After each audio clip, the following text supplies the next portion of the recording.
hearing on September 11 Commission recommendations. The Senate Governmental Affairs Committee heard from Commission staff members and others on the recommendation to establish a National Counterterrorism Center. This portion is about 4 hours.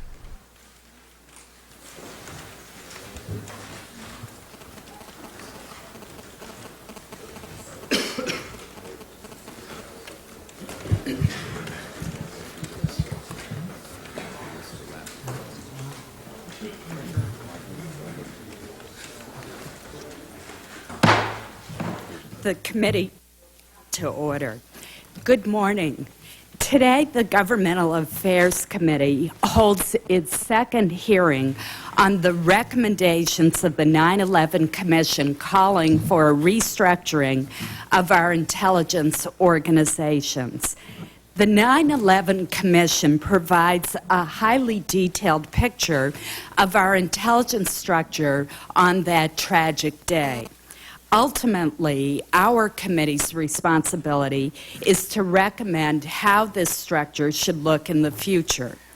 We must act quickly to consider this report and to complete our assigned task of reporting legislation by October 1st. And indeed, we are acting quickly, starting our hearings last week.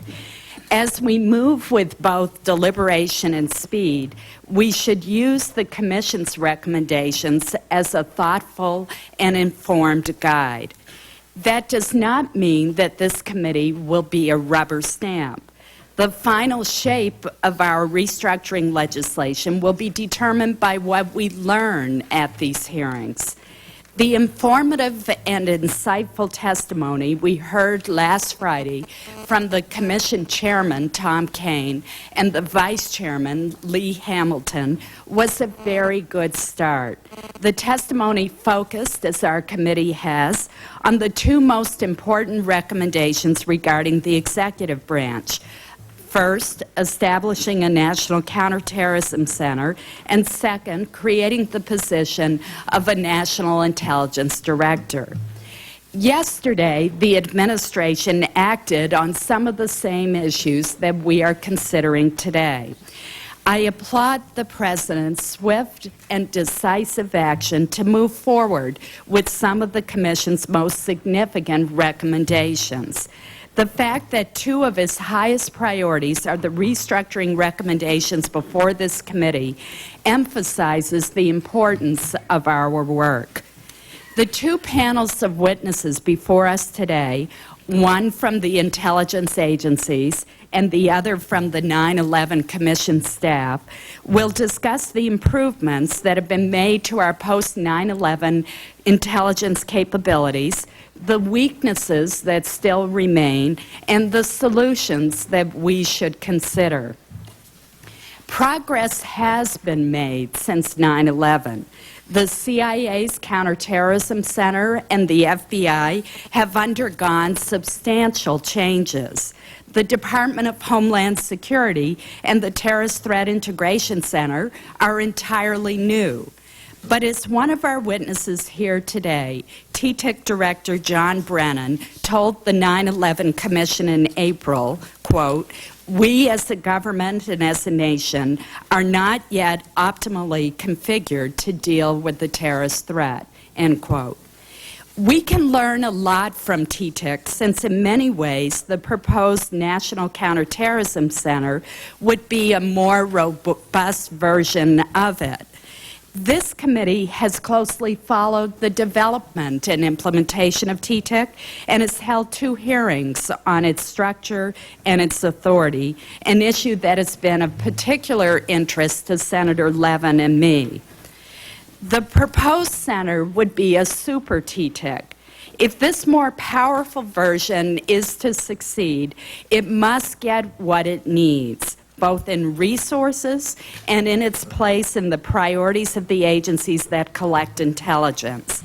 At times, getting the resources it needs, especially the expert and experienced personnel, has been a challenge for TTIC.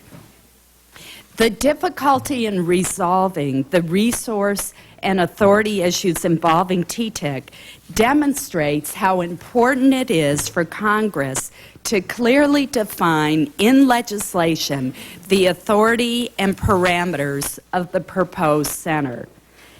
The intelligence structure that stood for 50 years during the Cold War performed well under many administrations and many different agency heads. The new intelligence system we are building for the war against terrorism must do the same. We have an obligation not just to the Americans of today, but to Americans of generations to come to accomplish that mission. Senator Lieberman. Thanks very much, Madam Chairman. Thanks you again for calling this second hearing on the 9/11 Commission recommendation so quickly. The new specific terror threats that we have learned about in the last few days, the very fact that this morning this Capitol has checkpoints for vehicular movement that were not there yesterday reminds us that we do not live in normal times. And therefore, our normal ways of doing business here in Capitol Hill are no longer acceptable. Our country is under threat of attack, so we must move and move rapidly to repair what the 9/11 Commission has documented as the vulnerabilities in our intelligence apparatus. I thank you, Madam Chairman, for taking quick and decisive action in scheduling these hearings. Our hearings will be followed, as we've learned, by many hearings throughout this month, both here in the Senate and on the House side. Yesterday, President Bush also acted quickly in response to the 9/11 Commission report. I was pleased and encouraged that the President has embraced the two major recommendations of the 9/11 Commission, which is the creation of a National Intelligence Director and the creation of a National Counterterrorism Center. I am troubled that the recommendation the President is making for the National Intelligence Director appears to lack the powers that I've got that relationship with the sound system again. Appears to lack the powers that the Commission wants it to have, particularly the power over the budgets of the constituent intelligence agencies. And I think the challenge to us here, and in some ways the danger, is that we will create a new office but not give it the strength to overcome the stovepiping and lack of clear command authority that the 9/11 Commission documented. Today we're going to focus on the second of the two major recommendations, the creation of a National Counterterrorism Center. There, the President's recommendation seems to embrace the Commission's proposal, although there are a lot of details for us to fill in, hopefully in cooperation, not just with one another, but with the White House. After studying what went wrong before 9/11 and how the federal government has responded since 9/11, the Commission concluded that we are still not maximizing our intelligence investments and efforts to perform our most important task, which is protecting the security of the American people from Islamist terrorist attack. The Commission found that there are still stovepipes, a lot of work going on within the stovepipe, but often not sharing of information between them, and no one in charge, as Governor Kane and Congressman Hamilton said to us in testimony last Friday. In its report, the 9/11 Commission concluded that a number of intelligence problems, for example, uncoordinated watch lists, the failure to share information, the failure to connect dots, made it more difficult for the United States to foresee and stop the terrorist attacks of September 11th. In the place of those weaknesses that they saw, the Commission recommends this National Counterterrorism Center, designed to forge an unprecedented unity of effort, as the Commission describes it, against Islamist terrorism. It would replace the time-worn Cold War era stovepipe approach. All the information available to our government about terrorist threats to our homeland, whether from the CIA, FBI, state and local officials, or open sources, would be shared and analyzed in this one place to stop terrorists. But the National Counterterrorism Center, as recommended by the 9/11 Commission, would not only be a fusion center, it would also be a command center for domestic and foreign joint intelligence planning. This is a very significant, in some ways revolutionary change. After integrating all sources of information, the center would analyze and shape strategies to stop terrorists in their tracks before they are able to do damage here in America. The National Counterterrorism Center would not execute those operations, as I understand the Commission recommendation, but would help map the plan, call the plays, and assign operational responsibilities to the appropriate agencies. For the first time, one entity would be able to look across agency boundaries and the foreign-domestic divide to make sure intelligence is being shared, that joint plans are in place, and that those plans are being implemented. And someone, the director of this center, will be accountable finally. The National Counterterrorism Center, as I read the 9/11 Commission's report, should be seen by comparison to the Pentagon as a unified combat command, and the director of the center would be the unified commander of our intelligence forces in the war against Islamist terrorism. It's very important, I think, to separate for clarity this counterterrorism center, which is focused on the war against Islamist terrorism, and the National Intelligence Director overhead, who oversees that terrorism center's work against Islamist terrorism, but also all of our intelligence apparatus, foreign and domestic, dealing with weapons of mass destruction, particular regions of the world, particular problems that we are concerned with. So this is a bold approach, as the Commission acknowledges, but no one can seriously argue after 9/11, after the 9/11 report, that the current approach has been adequate to meet these radically new Islamist terrorist threats of the 21st century.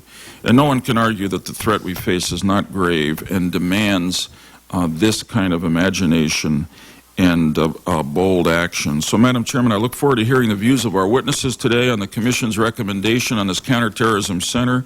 We've got before us commanders in their own right of the frontline intelligence troops in the war on terrorism. I know that there are questions about the proposal the Commission has made. I've got some questions myself. But what I know most of all is that the status quo failed us on September 11th, and unless we change it, it will fail us again. For when everyone is in charge, no one is in charge. When everyone is calling their own plays, there's no team. And the defense of the American people suffers as a result. Thank you, Madam Chairman. Thank you. I want to welcome our first panel of witnesses. This panel consists of officials from 4 of our most important intelligence agencies. I'm very sure that their experience and expertise will help the committee in the task before us. I want to thank each of you for your long commitment to public service. Each of you has served honorably and well, and we very much appreciate your joining us today. John Brennan is the director of the Terrorist Threat Integration Center, known as TTIC, the intelligence agency created by the President in the aftermath of the September 11th attacks. I recently had the privilege of visiting TTIC several weeks ago. I think I was the first official visitor to your new headquarters, and I was very impressed with the work that is being done. John Pistol is the Executive Assistant Director for Counterterrorism and Counterintelligence at the Federal Bureau of Investigation. Again, this committee has a long relationship with Mr. Pistol. We've worked together on several issues, including the terrorism financing investigation. Lieutenant General Patrick Hughes serves as Assistant Secretary for Information Analysis at the Department of Homeland Security. We welcome you here today as well. And finally, we will hear from Philip Mudd, the Deputy Director of the Central Intelligence Agency, who clearly plays a key role. We welcome all of you, and we're going to begin with Mr. Brennan. Good morning, Chairman Collins, Senator Lieberman, and committee members. It is an honor to appear before you today to talk about the Terrorist Threat Integration Center, TTIC, and the President's decision to establish a National Counterterrorism Center. As this committee knows, the President has embraced the Commission's recommendation for the creation of a centralized organization to integrate terrorist threat information. Yesterday, in the Rose Garden, the President formally announced that he will establish a National Counterterrorism Center and take other actions designed to continue the process underway since September 11, 2001, of strengthening America's ability to win the war on terrorism. This is a natural extension of the work and successes the administration has already achieved through the establishment of TTIC. In his State of the Union speech in January 2003, the President called for the creation of an integrated center to merge and analyze all threat information in a single location. On 1 May of last year, that vision became a reality with the stand-up of TTIC. Over the past 15 months, TTIC has endeavored to optimize the U.S. government's knowledge and formidable capabilities in the fight against terrorism. For the first time in our history, a multi-agency entity has had access to information systems and databases spanning the intelligence, law enforcement, homeland security, diplomatic, and military communities that contain information related to the threat of international terrorism. In fact, TTIC has direct access connectivity with 26 separate U.S. government networks, with more networks coming online, enabling information sharing as never before in the U.S. government. This unprecedented access to information allows us to gain comprehensive insight to information related to terrorist threats to U.S. interests at home and abroad. Most importantly, it enhances the government's ability to provide this information and related analysis to those responsible for directing, disrupting, deterring, and defending against terrorist attacks. In addition, there currently exists within the TTIC joint venture real-time collaboration among analysts from a broad array of agencies and departments who sit side by side, sharing information and piecing together the scattered pieces of the terrorism puzzle. These partners include not only the FBI, CIA, and Departments of State, Defense, and Homeland Security, but also other federal agencies and departments such as the Nuclear Regulatory Commission, Health and Human Services, and the Department of Energy. As envisioned by the President, this physical integration of expertise and sharing of information enables and empowers the key organizations involved in the fight against terrorism. Collectively, they are fulfilling their shared responsibilities in a fused environment, doing business jointly as TTIC. This fusion and synergy will be further enhanced when CIA's Counterterrorist Center and the FBI's Counterterrorism Division co-locate with TTIC in the coming months. This integrated business model not only capitalizes on our respective and cumulative expertise, but it also optimizes analytic resources in a manner that allows us to cover more effectively and comprehensively the vast expanse of terrorist threats that will face the homeland and U.S. interests worldwide for the foreseeable future. This integration of perspectives from multiple agencies and departments represented in TTIC is serving as a force multiplier in the fight against terrorism. On a strategic level, TTIC works with the community to provide the President and key officials a daily analytic product on the most serious terrorist threats and related terrorism information that serves as a common foundation for decision-making regarding the actions necessary to disrupt terrorist plans. Rather than multiple threat assessments and disparate information flows on the same subject matter being forwarded separately to senior policymakers, information and finished analysis are now fused in a multi-agency environment so that an integrated and comprehensive threat picture is provided. If there are analytic differences on the nature or seriousness of a particular threat, they are incorporated into the analysis. As is evident, the Terrorist Threat Integration Center embodies several of the characteristics envisioned by the 9/11 Commission report for the proposed National Counterterrorist Center. TTIC is an existing center for joint intelligence staffed by personnel from the various agencies and well-positioned to integrate all sources of information to see the enemy as a whole. It is likely for those reasons that the Commission recommends that TTIC serve as the foundation of a new National Counterterrorism Center. As a longtime proponent of structural reform of the intelligence community, I fully support the integration concept and the establishment of a National Counterterrorism Center. In the weeks and months ahead, I look forward to working with TTIC's partner agencies, the Congress, and the White House to build upon TTIC's strong foundation and create a National Counterterrorism Center. The potential benefits of a National Counterterrorism Center are enormous. So too, however, are the challenges associated with government transformation.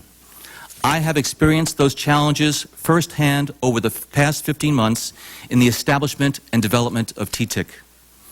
Together, we will need to determine how to implement the National Counterterrorism Center in a thoughtful and evolutionary manner so that we do not adversely affect ongoing activities in the global war on terrorism, which are so ably led by my colleagues on this panel. We all have a special obligation in this regard. In conclusion, I believe the benefits to be gained from the integration concept as envisioned by the President and called for by the 9/11 Commission strongly support the creation of a National Counterterrorism Center, and I look forward to working with you to implement a national counterterrorism system that maximizes the security and safety of all Americans, wherever they live or work. Thank you, Madam Chairman. Thank you. Mr. Pistol. Thank you, Madam Chairman and Senator Lieberman, members of the committee. Appreciate the opportunity to be here today and to address you. I would like to take a brief opportunity to address the work the FBI did with the 9/11 Commission in my introductory remarks here. As you are aware, the FBI has worked closely with the 9/11 Commission and its staff, and we commend it for its extraordinary efforts. Throughout the process, we have approached the Commission's inquiry as an opportunity to gain further input from outside experts. We took its critique seriously, adapted our ongoing reform efforts, and have already taken substantial steps to address its remaining concerns. We're gratified and encouraged that the Commission has embraced our vision for change and recognized the progress that the men and women of the FBI have made to implement that vision. We agree with the Commission that much work remains to be done and will consider its findings and recommendations as we refine our continuing transformation efforts. Following the September 11th attacks, Director Mueller implemented a comprehensive plan that fundamentally transformed the FBI with one goal in mind, establishing the prevention of terrorism as the Bureau's #1 priority. He's overhauled our counterterrorism operations, expanded our intelligence capabilities, modernized our business practices and technology, and improved coordination with our partners. In terms of priorities, Director Mueller established a clear set of 10 national program priorities that ensures that all terrorism-related matters are addressed before resources can be dedicated to other priorities. To implement these new priorities, since 9/11, we have increased the number of special agents assigned to terrorism matters by 111%, the number of intelligence analysts by 86%, and the number of linguists by 117%. We've also established a number of operational units and entities that provide new or improved capabilities to address a terrorist threat. These include things such as the 24/7 Counterterrorism Watch, or CT Watch, the National Joint Terrorism Task Force, the Terrorism Financing Operations Section, deployable fly teams, which lend counterterrorism expertise wherever it's needed, and we've played a key role in establishing the Terrorism Screening Center and the Foreign Terrorist Tracking Task Force, and of course have added substantial assistance to the Terrorism Threat Integration Center. We've also created the Terrorism Reports and Requirements Section, the Counterterrorism Analysis Section, and other aspects of the operational side of the FBI, which has allowed us to perform our duty. We also centralize management of our CT program at headquarters to ensure consistency of CT priorities and strategy across the organization, to integrate CT operations domestically and overseas, to improve coordination with other agencies and governments, and to make senior managers accountable for the overall development and success of our CT efforts. In terms of the intelligence program, the FBI is building an enterprise-wide intelligence program that has substantially improved our ability to direct strategically our intelligence collection and to fuse, analyze, and disseminate our terrorism-related intelligence. After passage of the USA Patriot Act and the issuance of related Attorney General guidelines, and the ensuing opinion by the Foreign Intelligence Surveillance Court of Review that brought down the wall that sharply limited the ability of law enforcement intelligence officers to share information, we quickly implemented a plan to integrate all of our capabilities to better prevent terrorist attacks. Director Mueller elevated intelligence to program-level status, putting in place a formal structure and concept of operations to govern FBI-wide intelligence functions and established Field Intelligence Groups, or FIGs, in every field office. The new workforce, the FBI is actively working to build a workforce with expertise in intelligence. While much remains to be done, we have already taken substantive steps to ensure this transformation. On March 2nd of this year, Director Mueller adopted a proposal to establish a career path in which new special agents are initially assigned to a small field office and assigned to a wide range of field experiences. After approximately 3 years, agents will be transferred to a large field office where they will specialize in one of 4 program areas: intelligence, counterterrorism or counterintelligence, criminal matters, the traditional work of the FBI, or cyber matters, and will receive advanced training tailored to their area of specialization. We're in process of implementing this new career track now. We're also establishing a formal intelligence officer certification that can be earned through a combination of intelligence assignments and training. When fully implemented, this certification will be a prerequisite for promotion to the senior ranks of the FBI. We've also implemented a strategic plan to recruit, hire, and retain intelligence analysts. The bureaus have selected veteran analysts to attend events at colleges and universities, as well as designated career fairs throughout the country. We've executed an aggressive marketing plan, and for the first time in FBI history, we are offering hiring bonuses for FBI analysts. In our special agent hiring program, we've updated a list of critical skills we are seeking in candidates to include intelligence experience and expertise, as well as foreign languages and technology. We continue to grow the Field Intelligence Groups, or FIGs, established in all 56 FBI field offices, and are on track to add some 300 intelligence analysts to the FIGs in FY04. The FIGs conduct analysis, direct the collection of information to fill identified intelligence gaps, and ensure that intelligence is disseminated horizontally and vertically to internal and external customers, including our state, local, and tribal partners. We currently have 1,450 FIG personnel, including 382 special agents and 160 employees from other government agencies. It's important to note that the FBI's intelligence cadre is not limited to intelligence analysts, but also includes agents, language analysts, surveillance specialists, and others. It takes all of these specialists to perform quality intelligence production at the FBI. The FBI's plan to create a cradle-to-grave career path for intelligence professionals at the FBI parallels the one that has existed and functioned so well for our agents and has been codified in our concept of operations for human talent for intelligence production. To support information sharing, each JTTF has a special agent or intelligence analyst dedicated to producing raw intelligence reports for the entire national security community, including our state and local partners and other JTTF members. Understanding that we cannot defeat terrorism without strong partnerships, we have enhanced the level of cooperation and information sharing with state and municipal law enforcement and through our 84 Joint Terrorism Task Forces, and dissemination through vehicles such as the FBI Intelligence Bulletin, the Alert System, and the Terror Screening Center. We also improved our relationships with foreign governments, both law enforcement and intel services, by building on the overseas expansion of our LEGAT program, which Congress has supported so vigorously, by offering investigative and forensic support and training, and by working together on task forces and joint operations. Finally, the FBI has expanded outreach to minority communities, and in concert with DHS, has improved coordination with private businesses involved in critical infrastructure and finance. As the Commission points out, we have much work still to do, but we have made great progress and continue to move forward in accordance with a clear plan. With the support and understanding of lawmakers and the American people, I'm confident we will be successful in completing our transformation and ultimately prevail against terrorists and all adversaries who would do harm to our nation. The FBI looks forward to an ongoing public discussion of ways to support further information sharing and collaboration in the intelligence and law enforcement communities. And thanks to the 9/11 Commission and this committee for their service. Thank you for inviting me here again today. Look forward to any questions you may have. Thank you. General Hughes. Good morning, Chairman Collins, Senator Lieberman. I hope my microphone is on now. There, I think it is. If you'll bring it closer to you, Okay. they're very directional. Thank you. Thank you. And distinguished members of the committee, I'm privileged to appear before you today to discuss the role of the Office of Information Analysis at the Department of Homeland Security in the context of the 9/11 Commission report and yesterday's announcement by the President to support the advent of a National Intelligence Director and the establishment of the National Counterterrorism Center. It has been my honor to serve in the U.S. intelligence community since 1970. During that period, many changes have occurred.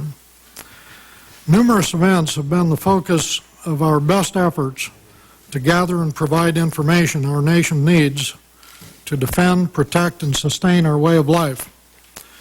Many of the changes that have occurred, however, have been driven, some by technology, but many by success, and unfortunately, some by failure. I personally believe it's important to remember some of the successes over those years.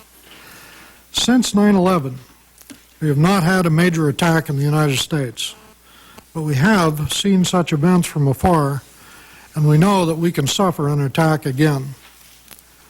I see the next evolution of the U.S. intelligence community that we are now beginning in that long and complex context. What makes this period and the changes we are discussing today so important is the fact that our homeland is indeed directly threatened, and the consequences of that threat are so critical to our future. Thus, we all want to get the details of whatever changes we make right. The pathway to the transformation of our intelligence community is just beginning. At the Department of Homeland Security, we are working hard to coordinate and integrate the intelligence and information necessary to protect our people and our critical infrastructure.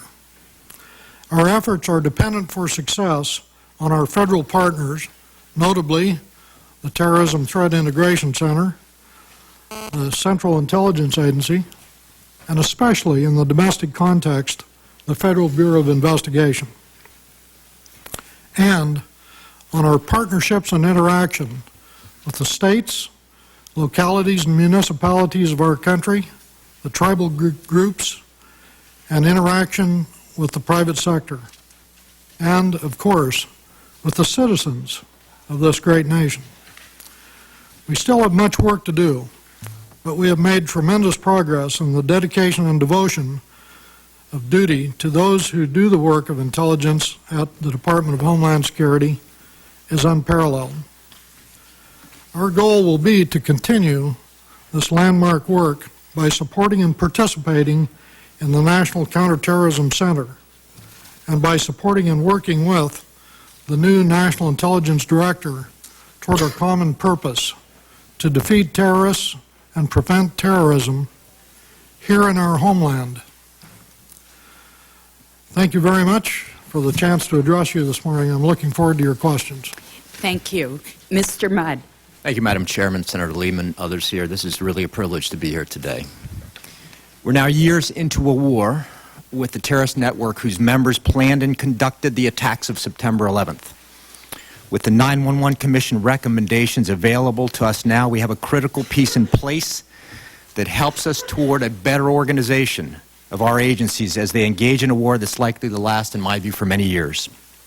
The President yesterday announced in the Rose Garden that he'll establish a new national center and take other actions designed to continue the process underway since September 11th of 2001 of strengthening America's ability to win this war. I believe the President's establishment of this national center will build on the concepts already in place in TTIC and the DCI Counterterrorist Center, which I help manage. This government has the most powerful counterterrorist capability on the planet.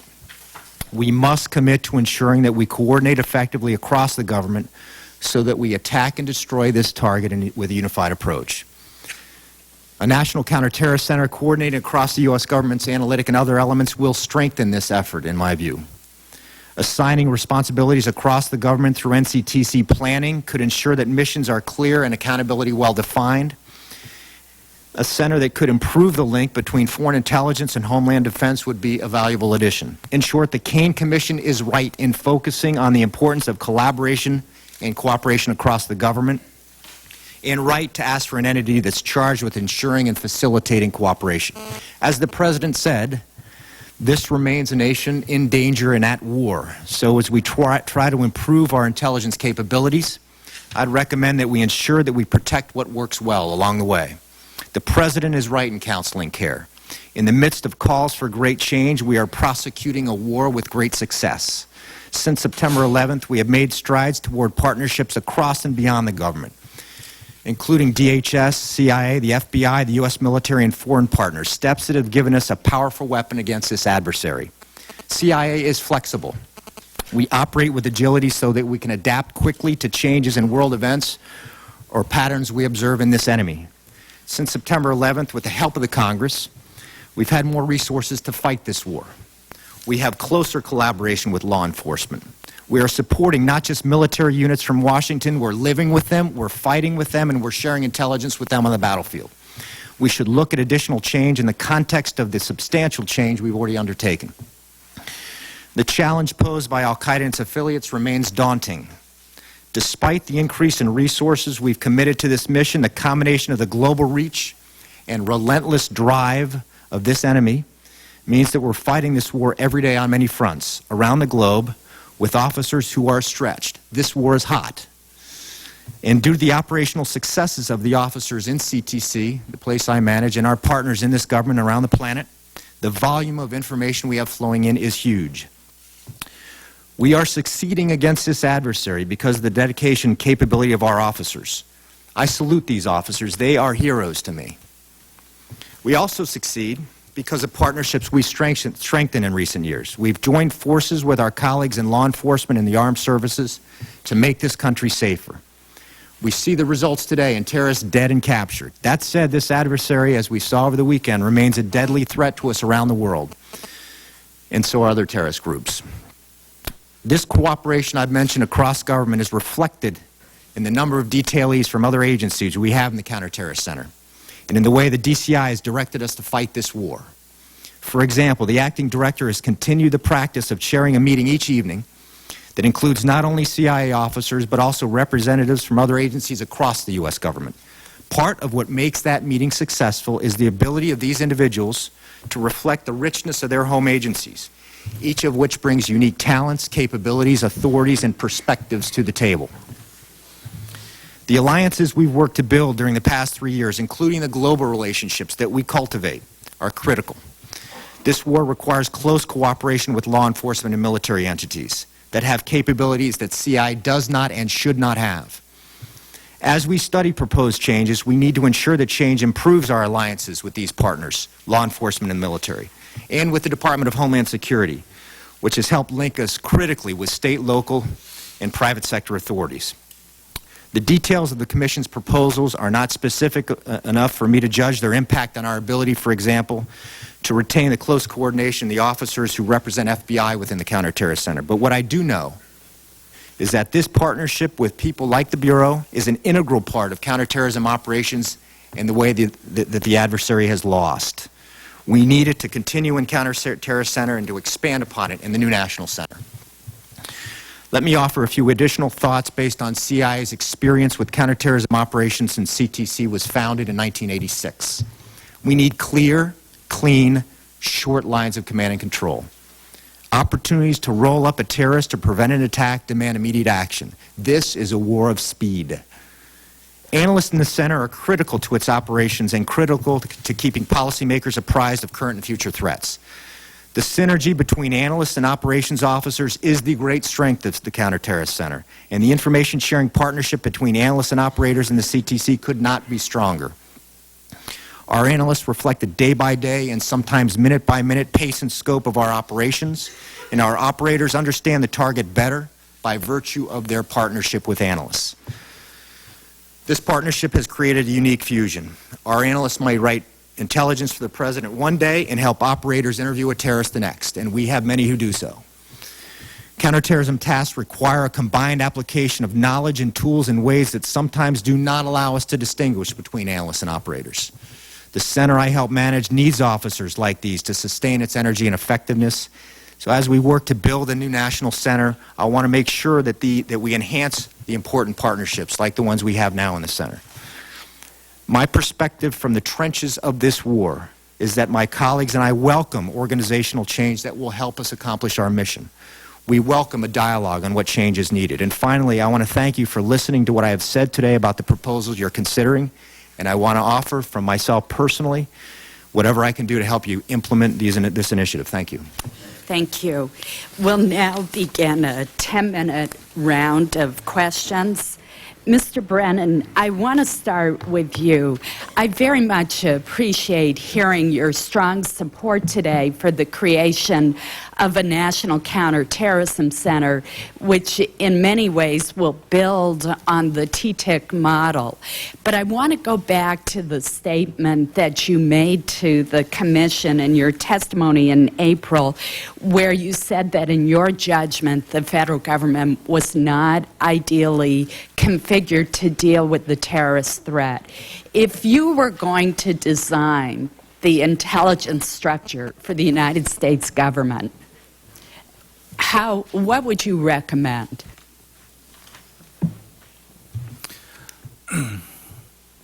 I would recommend that there be an opportunity to understand all of the different parts of the U.S. government involved in intelligence.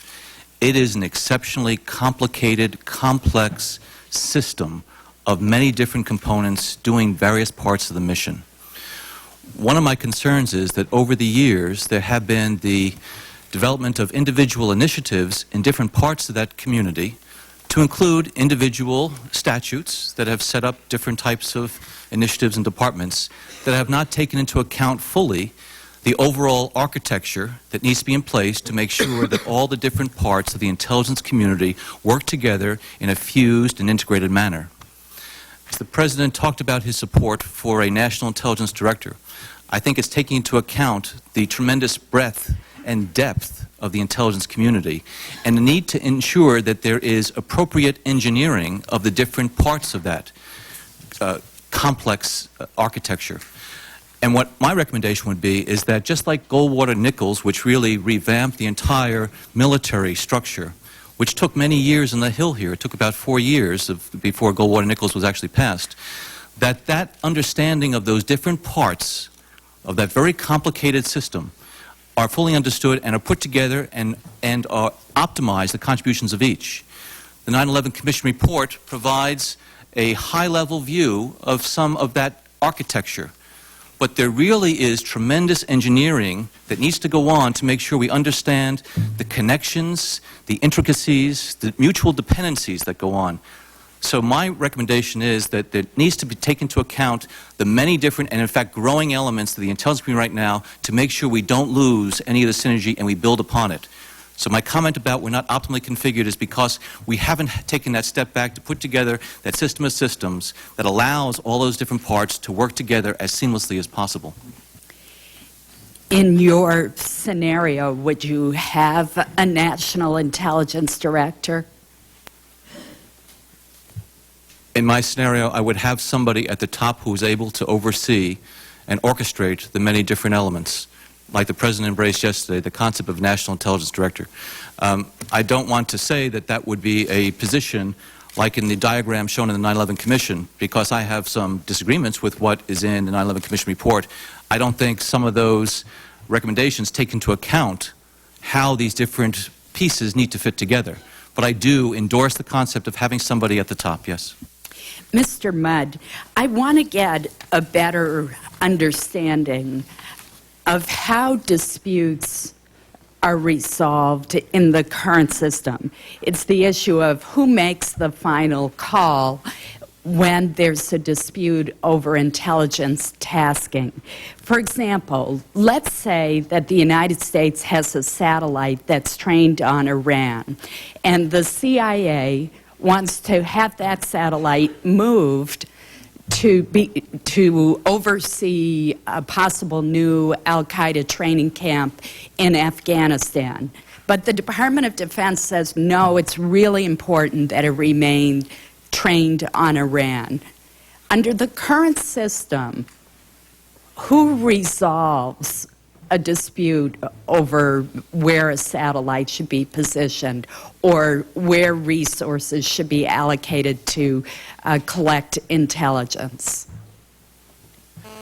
I'm not an expert on satellites. We spend a lot more time on human operations. Right. Let me try that same question with human operations and give you a perspective. I don't see many disputes. I see a lot of conversation, and the conversation goes like this. When we're operating overseas, typically, if we're in a wartime experience, as we are in Afghanistan and Iraq, we provide support to the U.S. military with the capabilities we have.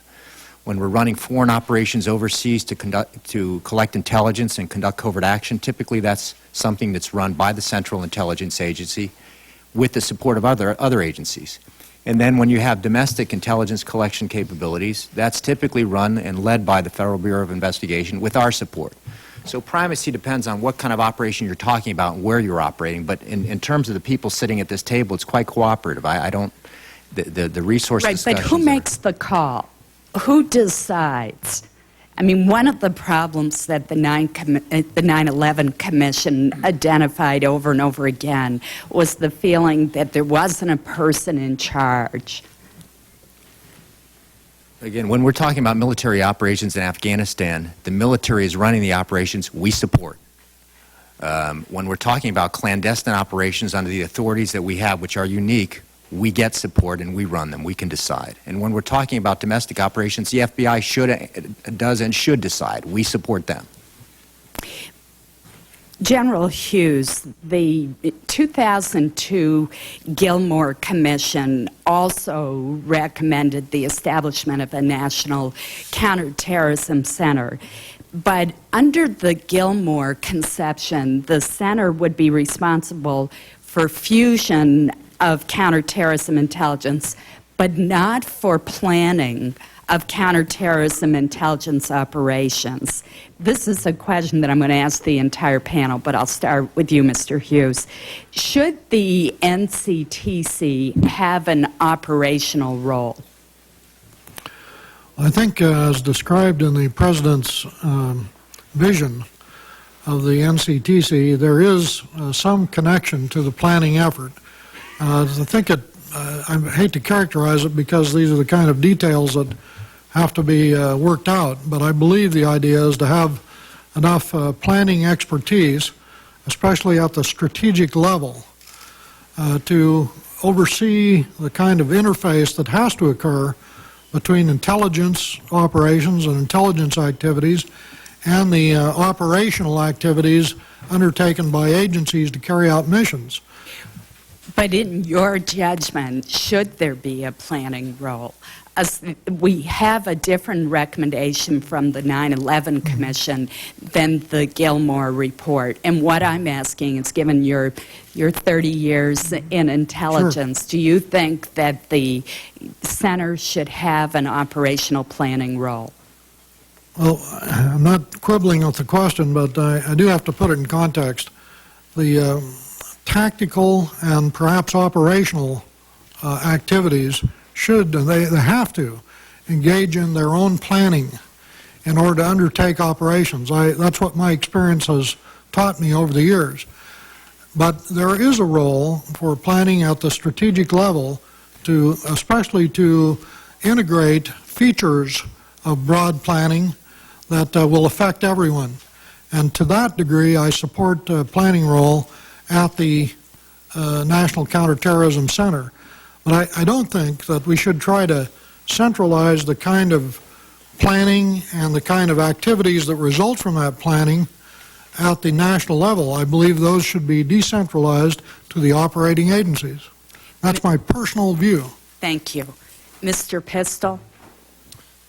Yes, I believe the NCTC should have an operational role from the perspective of the planning that you mentioned and the development of intelligence requirements, the setting of those requirements, identifying gaps that may exist in existing intelligence.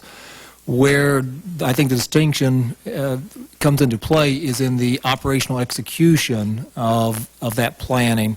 And for example, if there is a determination that there is a lack of intelligence collection in Chicago, for example, looking at a domestic issue concerning Hezbollah, well, then they should turn to the FBI and say, we have identified a gap in intelligence collection there. We think the FBI should take steps to address that, and then the FBI will be responsible for implementing the steps that would solve that gap, and that would be through additional human intelligence, FISA coverage of certain targets. The whole range of investigative activity that the FBI currently has would be brought to play to address that. Mr. Brennan? I believe that the role of the center, as far as overseeing some type of joint operational activity, has to be very carefully crafted from the standpoint of ensuring that analysis maintains its independence and its integrity. Analysis will inform operations as well as policy, but you want to make sure that when you bring them together, that you make sure that analysis does inform it, but it still maintains its independence and integrity. Also, you have to be very careful about the types of authorities that we give to this planning group and responsibilities. 9/11 Commission report says that the NCTC would assign operational responsibilities but would not direct the execution and implementation of those plans.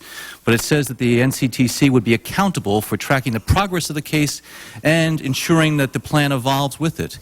And so I would need to understand better exactly what are we talking about there as far as the role of this NCTC. And I would also associate myself with Mr. Mudd's comments about speed is of the essence. And you want to make sure you don't put in place anything that is going to, in fact, hamper the ability to move forward very quickly on that type of operational activity. Mr. Mudd, you're in luck because my time has expired. Senator Lieberman. Thanks, Madam Chairman.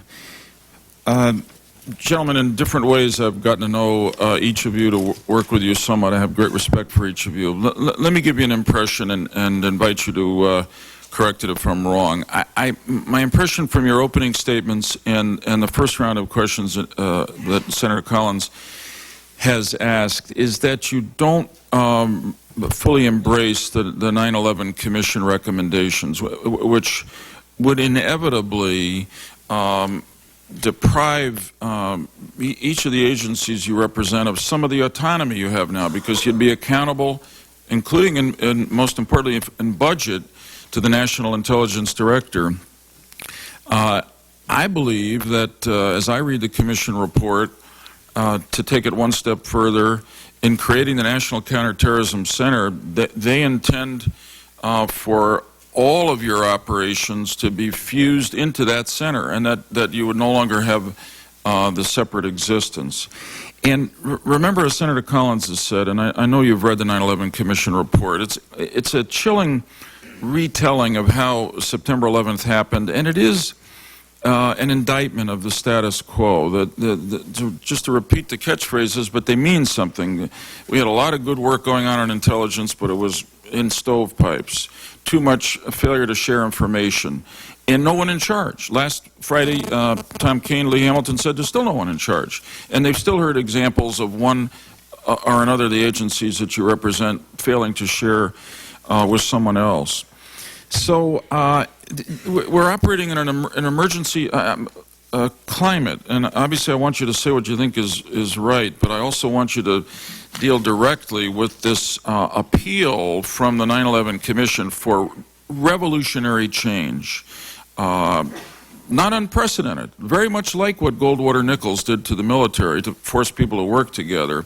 In this case, we're in the middle of a war. I mean, we're under an imminent threat of attack now, so while we in Congress want to do this thoughtfully, we can't delay very long, no more than a military commander in the field who's forces are having trouble with a strategy they're following, or their organization would not change that as quickly as he could to turn the tide toward victory. So let me start with a specific question, which is the 9/11 Commission recommends a National Intelligence Director with control, who is in charge, and they guarantee that that director is in charge by giving him or her budgetary control over the constituent agencies. The President explicitly, according to Andy Card, does not intend to do that.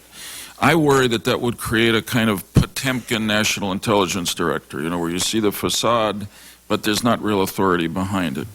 How do you each feel about the National Intelligence Director having budget authority over the agencies you represent? Mr. Mudd, since you didn't get a chance with Senator Collins, I invite you to respond first. I could go back to Senator. I think I would say I embrace the panel recommendations. I think the National Intelligence Director is a good idea. I do think there is a question that has to be answered about the difference between coordination and direction, and I think that's something that the Congress and the White House and others, the acting director, should work on in the coming weeks. I think there's a lot of work to do. The President announced an outline yesterday. I'm not quite sure where that outline is going, although I think the umbrella ideas that were presented on the NID and the National Center are good and should be implemented. The one thing I would say, which is in my area of expertise, counterterrorism, is to return to what I said earlier. We need to keep structures that allow us to operate with a speed that doesn't give us hours or days, but it's sometimes minutes. For example, if you look at, I'll be specific, if you look at page 404 of the Commission report, in the midst of describing what I think is a good idea on the NCTC, there's a description of a case study that I think would prevent us from effectively engaging the enemy and prosecuting the war. It makes it too hard to move quickly. So I would simply say I'll leave it to others to think about the macro issues. I'm not an expert there. But you don't have a position on the budget authority and the National Intelligence Director. No, I don't. Let me just say very quickly in response to a question that Senator Collins asked you. Part of why I see the budget authority and the director as important is for the appropriate allocation of resources. For instance, the Pentagon is in charge of right now of all the satellites, the imaging, etc. It could be there's a natural tendency for the Pentagon to want to use what it controls for its purposes. It might be that the National Intelligence Director, at a given moment, seeing a particular threat of Islamist terrorism coming toward our homeland, would want to say, oh, no, sir, we want those satellites now focused on this, or that imaging focused on this. And if the director doesn't have that budget authority, I fear that the individual stovepipes will, not for evil reasons, just for institutional inertia, would focus on their priorities, not what may be national priorities. General Hughes, maybe with all your experience in so many ways, I should ask you to get into this now.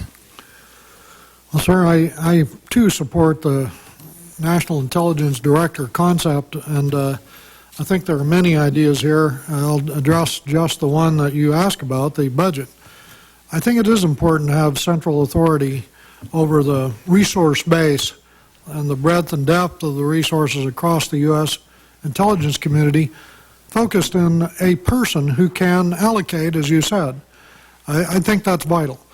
I don't think we've had major problems in my experience in the past. There have been a few cases, perhaps, where disputes have arisen, but generally speaking, the characterization in our earlier conversation about working things out has worked. But once again, I associate my views with the others here about speed, about precision, about the nature of the threats that we're engaged in now. And I personally believe that some kind of direction from the central authority with regard to the allocation of resources and the control of some of the budgetary process is vital. Okay, I appreciate that. Mr. Pistol? I think there are compelling arguments, both pro and con, on the budgetary authority. I think the key, in addition to that, is that the person, the NID, has the authority, and I think one of the things that Andy Card mentioned yesterday, one of the key criteria is the access and the respect of and confidence of the President, and whether that means budgetary authority to direct that satellite as outlined in the scenario. I think that's still in the details have to be worked out, but I think that's having that confidence of the President being able to take the direction and be accountable. I think that's one of the 9/11 Commission's key recommendations, that there is accountability, that there is a quarterback in charge. This person having that authority and responsibility, if that's delineated in budgetary terms, again, compelling reasons for that. If not, then there's got to be some reason for saying this is why that's not the case. Okay, Mr. Brennan. As the President said, the National Intelligence Director needs to be able to oversee the National Intelligence Program and budget, and I fully endorse that. And I think it's going to be up to the White House and to the Congress to actually define what that means as far as oversee. I would particularly focus on the issue of reprogramming authority, be able to move resources during the course of the year so we don't have to go through the process, which is frequently time-consuming. Very time-consuming. It is. In addition, though, on satellites, moving satellites, there's a difference between needing the money to move a satellite and be actually able to have programmatic authority on that. The DCI has an Associate Director of Central Intelligence for Collection, Charlie Allen, who chairs a very well-run National Intelligence Collection Board that can move that satellite based on the priorities that are identified. And that's the kind of authority I'd like to see the NID continue to have. And I think if you give them budget authority, as a few of you have said, in one degree or another, you think he should have, then I think it guarantees that authority. Let me ask this question. As I read the 9/11 Commission report, and we're going to have some top staff on later, and I'll ask to clarify this, but my reading is that they're recommending that the 4 fusion centers that you represent, plus 2 more that are not here, one at the Northern Command and one in the Department of Justice, be eliminated, and that you be all put together in the National Counterterrorism Center. In the Commission view, Mr. Pistol, you personally, or the position you hold, would become a deputy to the National Intelligence Director. But I wonder whether you read it the same way I do, that for efficiency in operations and effect and expense, that these 6 centers would be fused into one big National Counterterrorism Center. Yes, Senator, clearly there is envisioned an integration and fusion of resources in a way that goes beyond what exists today. But that is not something where, as I think you said earlier, that there would be separate, there would not be separate existence for each agency. Clearly, the intent, I believe, is that we have our independent functions as directed by an overarching authority. The person that you refer to is actually my colleague, the Executive Assistant Director for Intelligence, Maureen Baginski, who would be that deputy under that format. So the operations of the FBI and the CIA and Department of Homeland Security would all be conducted within our agencies, but in a coordinated fashion that has not happened. Do any of you, my time's up, actually. I'll come back. I was going to ask if any of you quickly see the Commission report as I do, which is they're recommending the end of the fusion centers and that they all be fused into one big one. No. Okay. I take the silence as a negative. We will ask the Commission staff how they see their recommendation. Thanks, Madam Chairman. Senator Coleman. Thank you, Madam Chair. And Madam Chair, let me first start by thanking you for your leadership. It is unprecedented that we're here in recess. I don't know if the Senate has ever come together on recess to hold committee hearings before, but I want to thank you and Senator Lieberman for the speed at which you've moved. We're here at a time of war. Sometimes we forget about that. We're talking about macro change in the way we handle intelligence, but we are in a time of war. The Commission report was an indictment of the status quo on 9/11.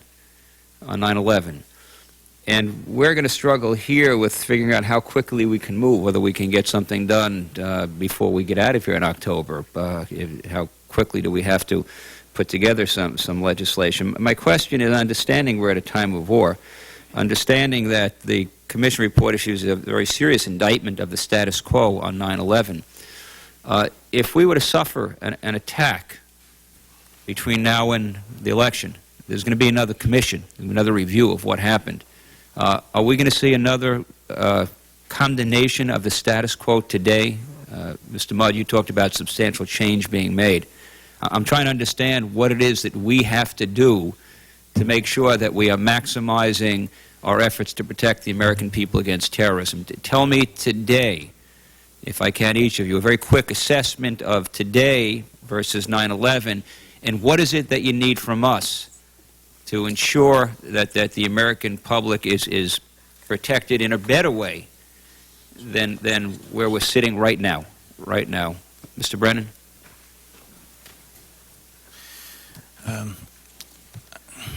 A lot has happened since 9/11. What I wouldn't want to have happen is for there to be a tragedy because we moved precipitously. I have tremendous respect for what the Commission has done, the scholarship shown in the report.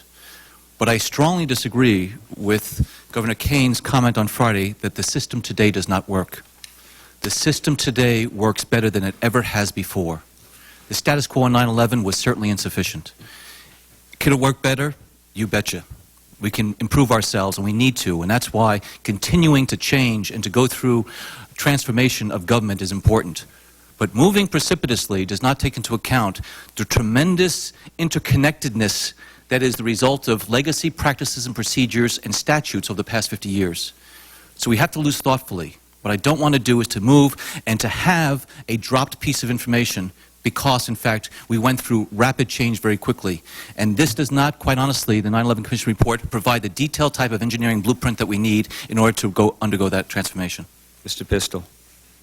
I think the most significant changes from the FBI perspective have been in the areas of the collection, analysis, and dissemination of information. You know, the FBI has been accused in years past of being a good collector but not doing a good job of analyzing or sharing the information. There has been wholesale change in that since 9/11, and I think our partners here at the table would agree with that. Based on the access to information, for example, through TTIC, that non-FBI personnel have access to FBI files online. People in CTC and IAIP of DHS have access to that information. That's a clear change from pre-9/11 time.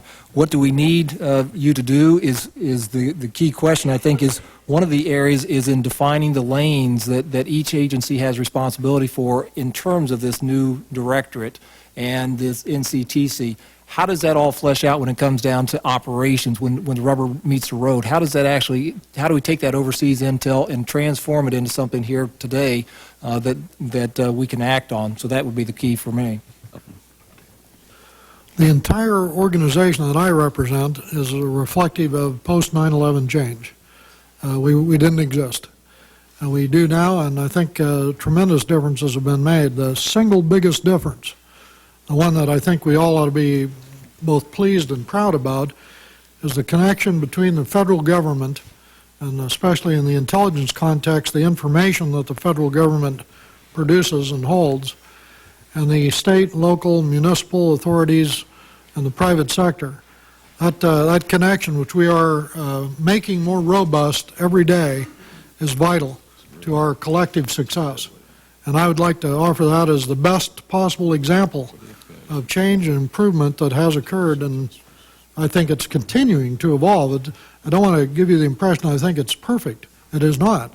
We have much to do, but the fact is we're on the right track in that regard. Mr. Mudd?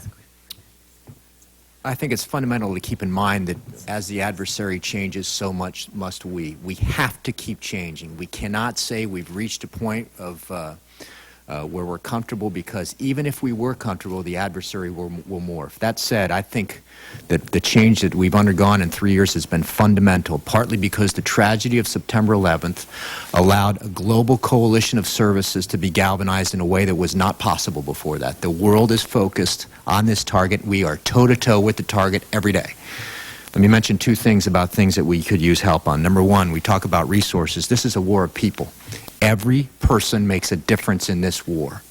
Number two, the thing I fear most and that you can help with, I fear that there will be a sense around the world that after bin Laden and Zawahiri are gone, that we can lose the edge, that we can lose our commitment. In fact, I think the dedication to maintain the commitment to this fight must be higher after they're gone. We are in a war of a generation. One of the complaints of the Commission has to do with this issue of who's in charge. Mr. Mudd, and no one's in charge, being repeated that no one's in charge. Mr. Mudd, as I listened to your testimony, I got a sense, and the others can respond to this, what you have now is a collaborative relationship. People have their jurisdictions. FBI has a jurisdiction, CIA has jurisdiction, DCI, Defense has jurisdictions. Hopefully the walls are broken down so you're not in that silo effect that the Commission condemned, and that was part of the problem in 9/11. But my sense is that rather than having an executive fiat, one person saying this is it, what you have is a conversation that results in action. Two questions for you. Is that the way the President's structure, does that facilitate the type of speed that you need, or could you operate more quickly if you had a single person in charge? But then the concern that I see is if you had the single person in charge, how would you get the minority perspectives? How would you get to the President the contrary analysis from someone who's, the decision made, but someone's got something really concerning them? How would you see in a structure with the single head that information getting through? A couple of comments on that. First, I think in terms of thinking about speed, when I think about the National Counterterrorism Center, I think about the essential responsibility of the government to ensure that we act with unity of effort. We must have this, whether it's in the NCTC or elsewhere, and this is one reason I feel so strongly about the proposal. We've got to have unity of effort, and that means sitting us all down at the table and saying, what are we doing? In terms of speed, I see that a bit differently, and I think the weekend was a good example of this. Whether or not you have a planning mechanism, we sit there real time on the phone and pass information. And this has been one of the things that's changed so fundamentally, the thinking about information sharing and information exchange in the wake of 9/11. For example, I hope I'm not speaking out of school. General Hughes and I were on the phone last night about passing information to local authorities.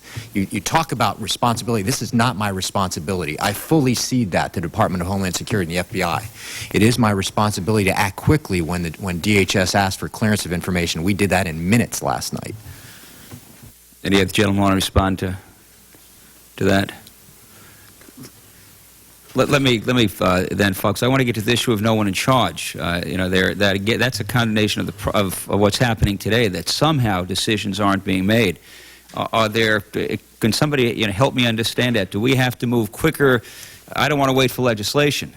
If no one's in charge and that's impacting the safety and security of Americans today, I want to understand that, and I would hope folks would move quickly. So help me understand whether the status quo today is somehow resulting in decisions not made or a lack of speed in responding to existing threats. No, Senator, absolutely. At least from a domestic perspective, I can speak clearly that any actionable information that we receive, and part of this is the focus on the interdependence among our various agencies, that if there's overseas intelligence is gleaned, let's say from Pakistan, the information from the weekend, that translates into action the Department of Homeland Security, the FBI takes to follow up on.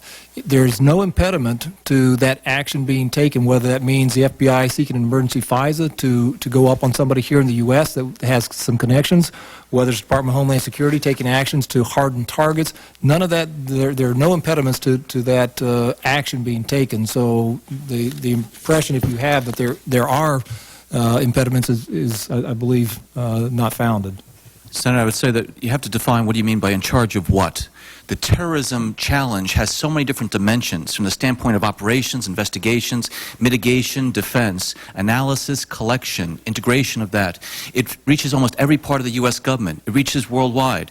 And, when you think about all of that, to have one person in charge of all those things that fundamentally affect the statutory responsibilities and authorities in the different agencies and departments throughout the government, it is a real challenge to try to ensure that there is a system that will ensure that there's going to be contrary views that will be able to get up to senior policymakers.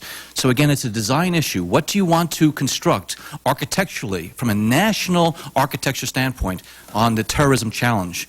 And the U.S. government is still, I say, is a product of the past 50 years of individual initiatives. We have to take a look at ourselves and say, how can we best be configured in the future? Thank you, Madam Chair. Senator Durbin. Senator Durbin. Thank you very much, Madam Chair, and thank you to all of you who are testifying here today. Madam Chair, let me join in the chorus of those who are praising you for calling this hearing. It is unusual for us, having decided to go about our own business back in our states and with our families to return to Washington. I know Washington's glad to see us. We're glad to be here. I can't think of anything more important that we could be doing at this moment in time than considering the 9/11 Commission report and our response to it. But let's be very candid and honest about the situation and the circumstances that we face. We have to make certain that we are driven more by 9/11 than by 11/2. This has to be about 9/11 and the tragedy that came to America and not about a pending presidential election. We have to make certain that the decisions that we make here and the process that we follow is one that is extremely serious. It took some 20 months for the 9/11 Commission to complete its work. The fact that many are urging that we finish our work in a matter of hours, I think will not do justice to the task that faces us. And let me be specific. Mr. Brennan, you gave high praise to the President's announcement yesterday and talked about TTIC and what it has achieved.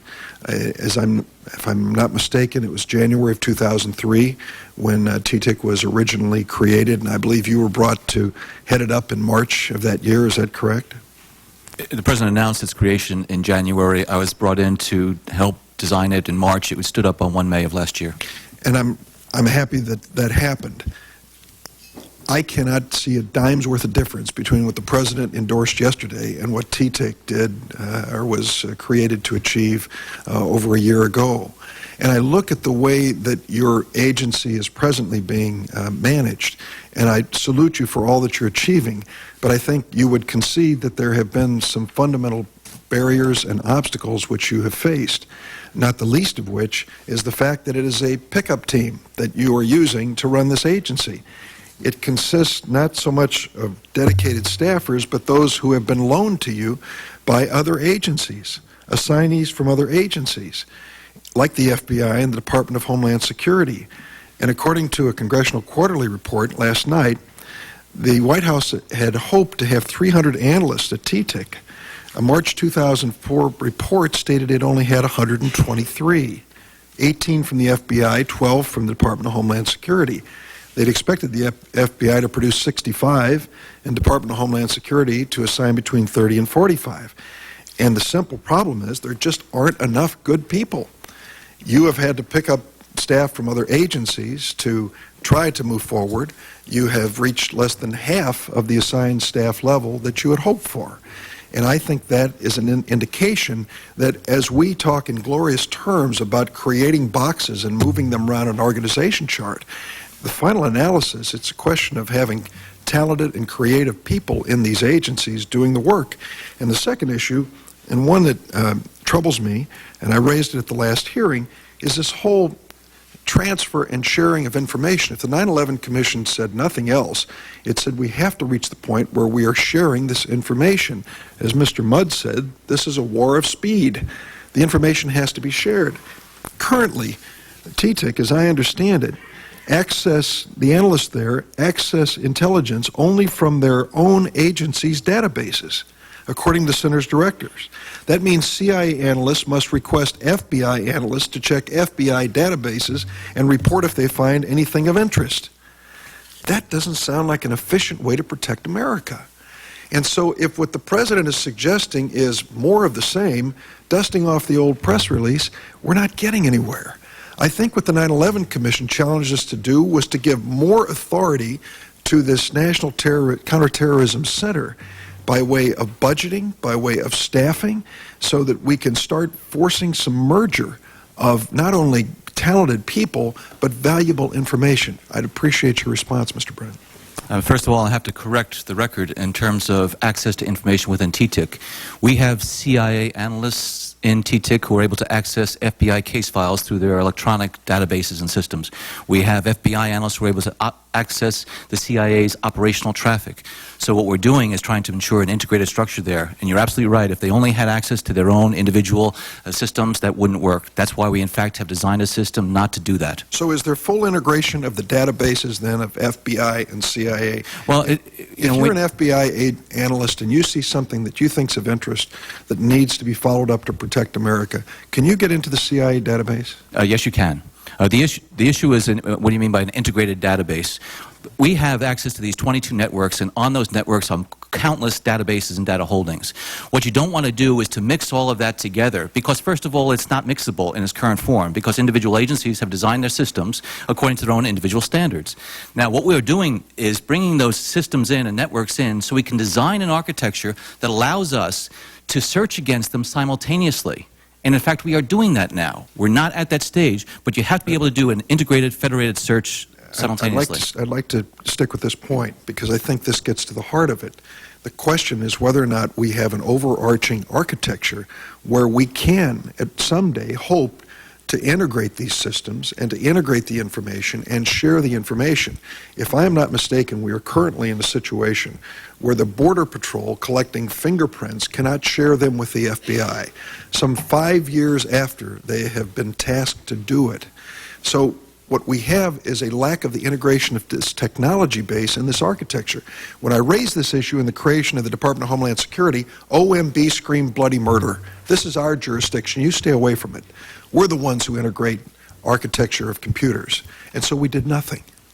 And I'm wondering today, when we're talking about what you're doing and what we hope to achieve with the 9/11 Commission report, are we finally tackling the bottom line here?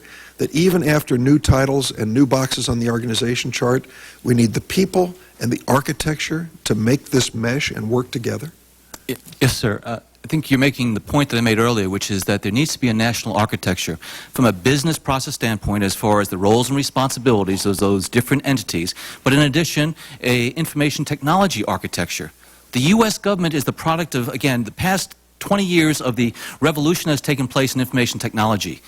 This Congress has funded individual initiatives in individual agencies. And so what we find right now are disparate systems, and we're trying to bring it together. Can you for a moment, understand my frustration? It's 3 years after 9/11. This is not a new idea or concept that we would create this architecture. And here we are 3 years later, almost 3 years later, saying, boy, we're going to have to do this soon, aren't we? What has stopped us? What has stopped the executive branch? Is it Congress? Have we held the executive branch back from establishing this new architecture so these computers can merge their information and make us a safer nation? Senator, that architecture is so complicated. You're talking about multi-security level systems, top secret, secret, classified, unclassified. You're talking about something that touches all different government agencies and departments. You're talking about moving information from overseas and making sure that it can cascade throughout the government and down into the local, state and local level in law enforcement. You're talking about a very, very intricate and interdependent system that is not yet in place. It needs to be. The U.S. government needs to understand how we can make sure information moves. But the bumper sticker comments about we're not sharing information doesn't take into account the complexity of the issue. And when I look at the 9/11 Commission report, the recommendation on information sharing is that information procedures should provide incentives for sharing to restore a better balance between security and shared knowledge. It doesn't address any of the issues regarding the technology challenges and the tremendous resources required, the policies and protocols and procedures that have to be put in place. Mr. Brennan, with all due respect, 2 years ago, when we debated the creation of the Department of Homeland Security, I proposed this Manhattan Project to do exactly what you suggested. It was stopped by the OMB. It was not approved by the administration. It did not go forward. And today we're in the same conversation. I really believe that unless and until we make a commitment, a bipartisan commitment to get this done, we're going to continue to feel the frustration and be unable to offer the protection the American people are asking for. Organization charts are important, but the bottom line, who's working for the agency? What tools do they have to make America safer? And the most important tool, as I see it from a technology viewpoint, is still something off in the future. Now, that to me is troubling. I hope this committee hearing moves us not toward a better organization chart, not only toward a better organization chart, but toward putting the people in place as well as the equipment in place, technology in place to make it happen. I think that's the thing that troubles me. The FBI, I don't just have a short time, but the FBI computer system on 9/11 was decrepit. It was embarrassing. I know efforts have been made because I've worked with Director Mueller over and over again to bring more modern computer technology to the FBI. I think most Americans would be shocked to learn where you were on 9/11. I hope things are better today. Are they? Absolutely, Senator. There tremendous strides have been made. There's still ways to go, but the key is that everybody within the FBI and those people who are working with access to FBI databases have full visibility of the information that previously, as you said, prior to 9/11, simply was not there. Thank you, Madam Chair. Thank you. Senator Spector. Thank you, Madam Chairman. I'd like to focus for just a moment on the timetable which we're going to be following and offer a slightly different perspective than the one which we're moving on at the present time. The chairwoman has gotten national acclaim for having a July hearing and a series of 3 August hearings, unprecedented and deservedly so. Senator Frist and Senator Daschle did the right thing in asking for a bill by September 30th, and when they did that, I think they did it in the context that it was mission virtually impossible, but this committee can do it. I have a little different view as to what kind of a timetable we ought to be undertaking. The month of September is likely to be filled with disagreements as we move on the appropriations process and likely to have a continuing resolution from what I have seen in my years around here. And I think that if we were to turn out a bill in early September, and I know that's a mighty, mighty tall order, but let me give you one person's perspective, that we would have floor time to take it up and to move ahead with it. We have had a lot of experience in the field, and there have been a lot of witnesses testify. I know that from the 9/11 Commission, General Hughes testified and Mr. Pistol testified.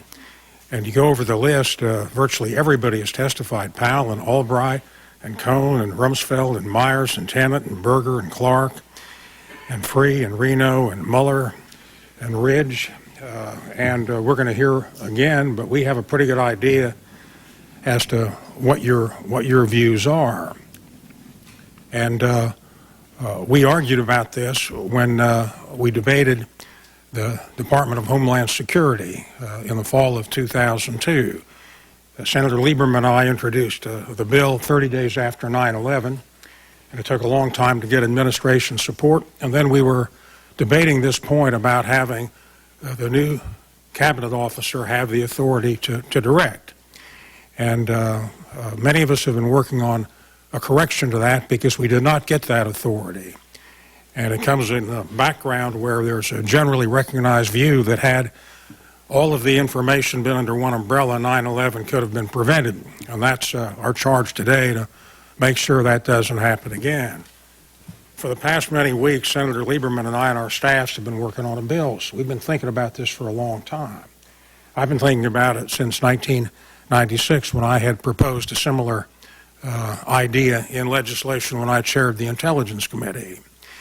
And then when the 9/11 Commission wanted a bill introduced with their provisions, Senator McCain and Senator Lieberman were in the lead there, and Senator Bayh and I joined them to say we would introduce that bill, not saying we agreed with all of it, and it ought to be in the public milieu for analysis and decision. My own ideas, as I expressed them last Friday, are to disagree with the double hatting. The 9/11 Commission has said that the new national director ought to have subordinates in charge of the CIA and the FBI and Defense Intelligence, which would remain in those departments subject to the secretaries, but also responsible to the director. And maybe that's what we ought to come out with. I don't know. It's something that we're going to have to consider, and we're going to have to debate it. At this stage, my view is that we ought to take the bull by the horns, create this new national director, and I compliment the president for coming out with it, and take the counterintelligence out of the FBI, and take a big segment of counterintelligence out of the Defense Department. The CIA is already separate and really provides some authority, including budget authority. But the point is, what kind of a timetable are we going to be on? And at the time when America is under the threat of attack, we are on the spot. And we're doing exactly what we should be doing. We're here working. And Senator Collins is exactly right when she says we got to get it right. We can't do it hastily. We got to get it right. But the legislative process is a long-term process, moving beyond what this committee is going to do, going to the floor debate, and a lot of reanalysis. And then it's going to go through the House, and it's going to go through a conference committee. And we want to get it right, but this committee is not going to be the last word. This is not a good analogy, but it has some relevance. The Judiciary Committee reported out a bill on asbestos a year ago, knowing it had a lot of problems with getting it out of committee to move it along the legislative process. And I can see this committee finishing the hearings in August, and we're having more hearings, 16th and 17th. I can see the House having hearings, and I can see us having bills. I'm going to submit one in the next few days for the consideration of the committee. We're going to have the 9/11 statute, and we'll put the chairs out there, and we'll sit down, and we'll really get down to business. We'll start to hear arguments from a lot of people who know a lot about this subject, have had a lot of experience with it, are on this committee, and then we'll have the floor debate, and then we'll have a conference. But I can see passing a bill in early October. We passed legislation when we've had to. And that's what I would like to offer for consideration by the committee. And I've got a call into the leadership, our leaders in China, so it's a little hard to reach him to give him my ideas as to where we ought to go. But we could move ahead. And people are going to get very antsy around here in early to mid-October because the election's there and a lot of us are up for election. We're going to be here instead of campaigning, because our duty is to be here. But if we look backwards on the clock, I think we can do our job and get it done by early October. On to the subject matter, General Hughes. You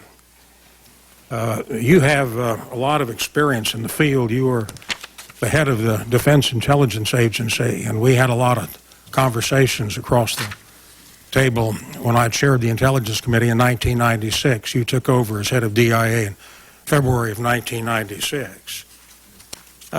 Can the National Director of Intelligence run the job he has to do effectively without budget authority? And part two, could you run the Defense Intelligence Agency if the budget authority had been in the Director of Central Intelligence? Give me a yes or no, General Hughes. Yes. Just kidding. You can comment. Well, yes, I think the National Intelligence Director can have budget authority, and the intelligence organizations that are subordinate to him in that regard can effectively operate. I think it's one of partnerships, however, and cooperative interaction, and it does depend a lot, I think John Brennan may have said this, about how that is defined and what it is that you do with the resource authorities that you are given. Well, if you don't have the budget authority, how can you set priorities? If you don't have the authority to pick the people, isn't a national director just a shell game and a shell operation? I generally think you're right. Once again, I personally believe that the personnel engaged in the work of intelligence for our country should be fungible across the intelligence organizations. And indeed, under George Tenet, that began to occur and is occurring now. That a CIA officer can serve at DIA, and a DIA officer can be in the FBI, and a FBI officer can be over at the Department of Homeland Security. I think that's actually on track to get where you would like to see it go. But we're talking here a little bit different category. We're talking about monies that were apportioned out of a broad central budget line and then given for use. General Hughes, I hate to interrupt you. My Sure. time's almost up, and I'm going to be within my time. Right. We're going to debate that. That's going to be a hot subject for this subcommittee, this committee, and the floor as to where budget authority goes and what we're going to do by way of appointing authority. When I took a look at all the people who testified before the 9/11 Commission, I'm reminded of a comment made by Congressman Morris Udall a long time ago. He was at a place where members were speaking, and Morris Udall made a comment. He said, well, everything's been said, but not by everybody. And in this context, I think everything has been said by everybody, so I'm going to push an expedited schedule. Thank you, Madam Chairman. Senator Akaka. Thank you very much, Madam Chairman. I want to compliment you for moving so swiftly on these hearings, and thank you for your leadership on this committee. The Governmental Affairs Committee has anticipated and focused on national issues that we believe will seriously affect the future well-being of our great country. And I want to make the point that we should remember that the establishment of an intelligence directorate concerned with terrorism is not a new issue for this committee. During the committee markup of S-2452, Senator Lieberman's bill to establish a Department of Homeland Security, Senator Levin, Senator Thompson at that time, and I worked with Senator Lieberman on an amendment to form a Directorate of Intelligence within DHS as a focal point for information relating to the plans, intentions, and capabilities of terrorists. Unfortunately, our concept of a Directorate of Intelligence was not included in the administration's bill, which was H.R. 5005, which was enacted to establish the department. As we revisit the subject, I hope that some of the issues that we worked out in a bipartisan manner can be implemented this time around. You have all testified that your respective organizations have made great strides since September 11th in counterterrorism. You have also testified that you support the creation of NCTC and believe that it will build on your current capabilities. We've heard some of that. I want to be very specific. What specifically are you not able to accomplish now that the NCTC will? Mr. Brennan? The intention and purpose of a National Counterterrorism Center is to ensure that we build upon the TTIC Foundation to ensure even greater integration and collaboration across the community. It is bringing it to another level. This issue of trying to make sure that there's some type of orchestration from the standpoint of the joint planning that comes out of the intelligence knowledge that we are able to accrue. So from the standpoint of making sure that there is this orchestration as well as understanding of what the respective roles and responsibilities are, a National Counterterrorism Center, in fact, is going to try to bring into it more of those elements throughout the community that are engaged in the battle against terrorism. Special? Senator, I believe it institutionalizes some of the policies and practices that we are currently engaged in, and it gives that ownership and responsibility the 9/11 Commission addressed. Who's in charge, who's the quarterback, that's what it provides for. In terms of the day-to-day operations, I think it simply allows the clear delineation of who's responsible for what activity at what time, and it enhances the information sharing that we are all working toward. But with having this new director overall, it again institutionalizes that in a way that we don't have. General Hughes? I see it as a place where you can achieve a strategy for action that is more difficult if you're dispersed. I see it as a place where you can discuss and come to conclusions that can be centrally acted upon. And I see it as a place to achieve synergy that might not otherwise be achievable. Mr. Mudd? CIA, I think, has three traditional missions. That's the collection of information, the analysis of that information, all foreign-related, and the conduct of covert action. We can conduct those in the center. There are things outside the center that we need help on. The first is to ensure that we are all coordinated in action, and we need coordination of action. And the second is to ensure that as we look at foreign intelligence, that we fuse it with other sources, particularly domestic sources, so the President gets one view that reflects what everybody thinks.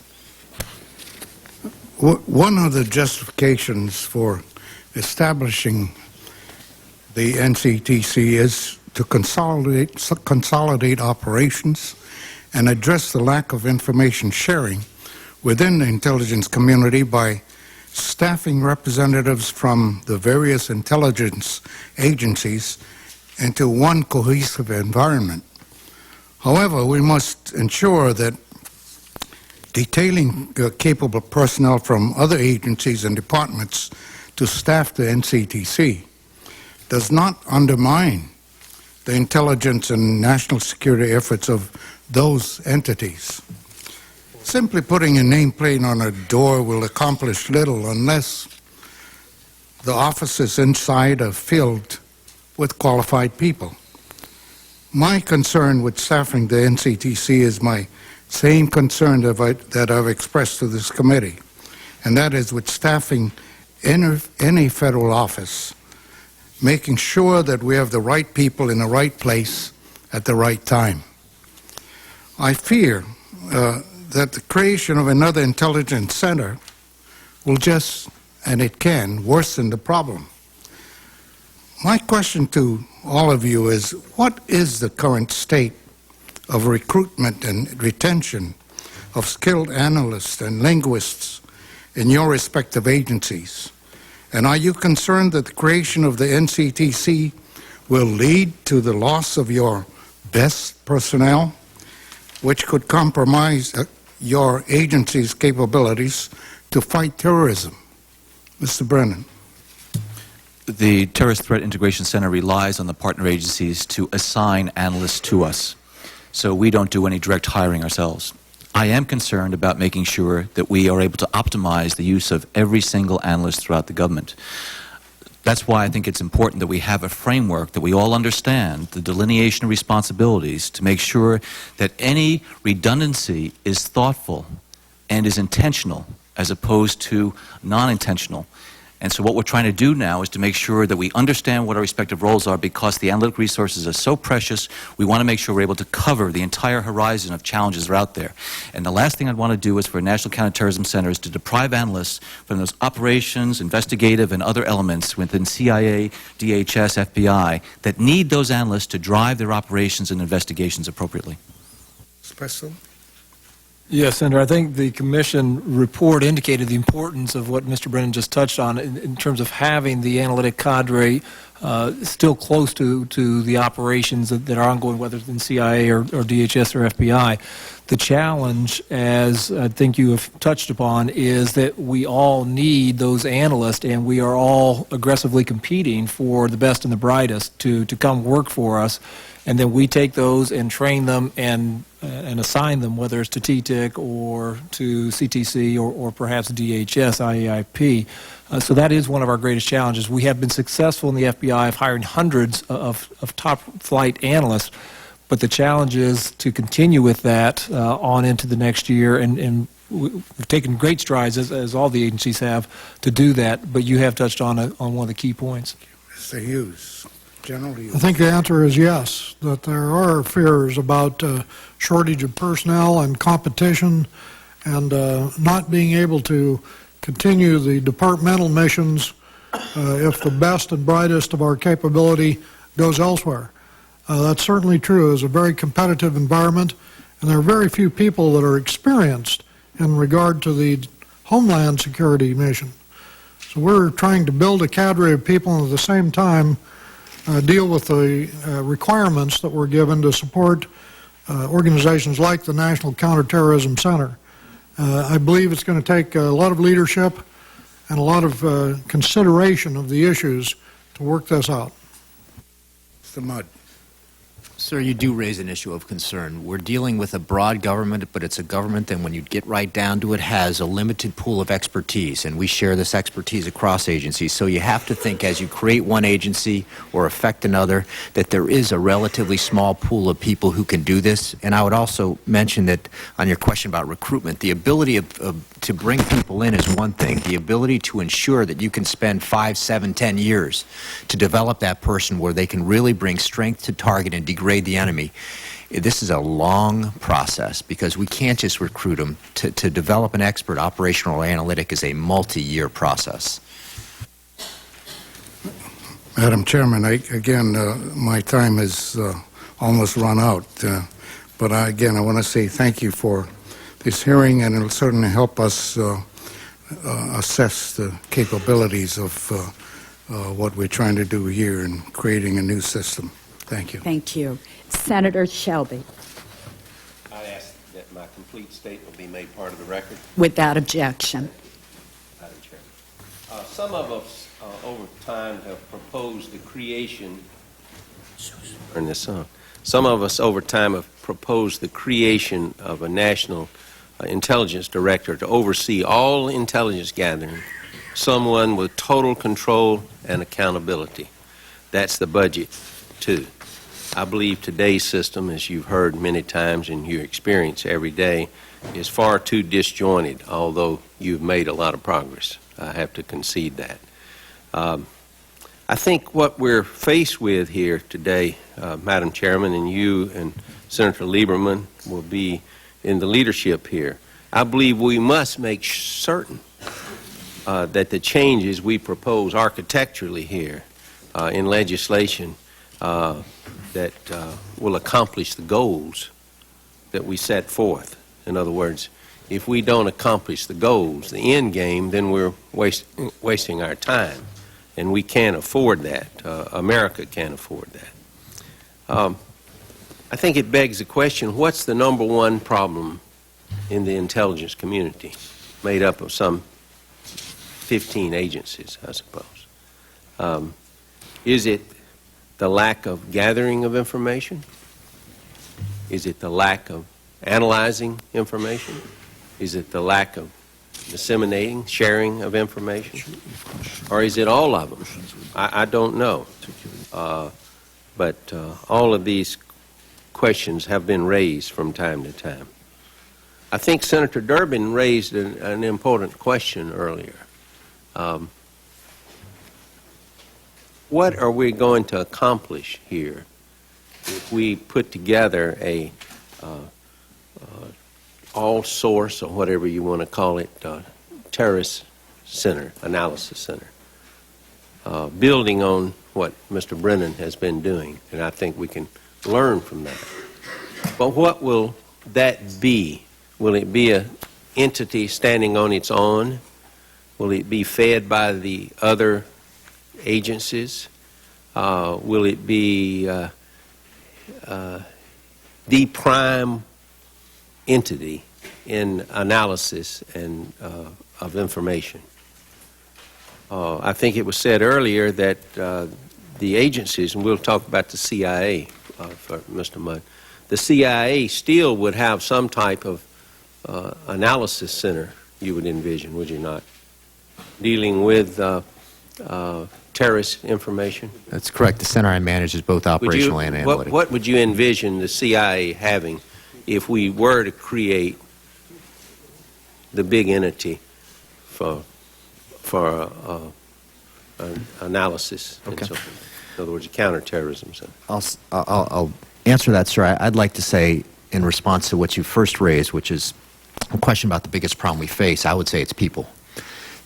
Trained people to conduct this war. You can talk about management, budget, etc., but getting people to fight the war. In terms of what the center does, the counterterrorist center that I manage now, and what it should do, the two operational capabilities are pretty straightforward. That's a collection of information, the conduct of covert action at the direction of the president. There's also a responsibility, an analytic responsibility we have both to support our operators, and that responsibility is very complicated. We haven't talked about that much here, but it's difficult to understand. I'd be happy to explain later.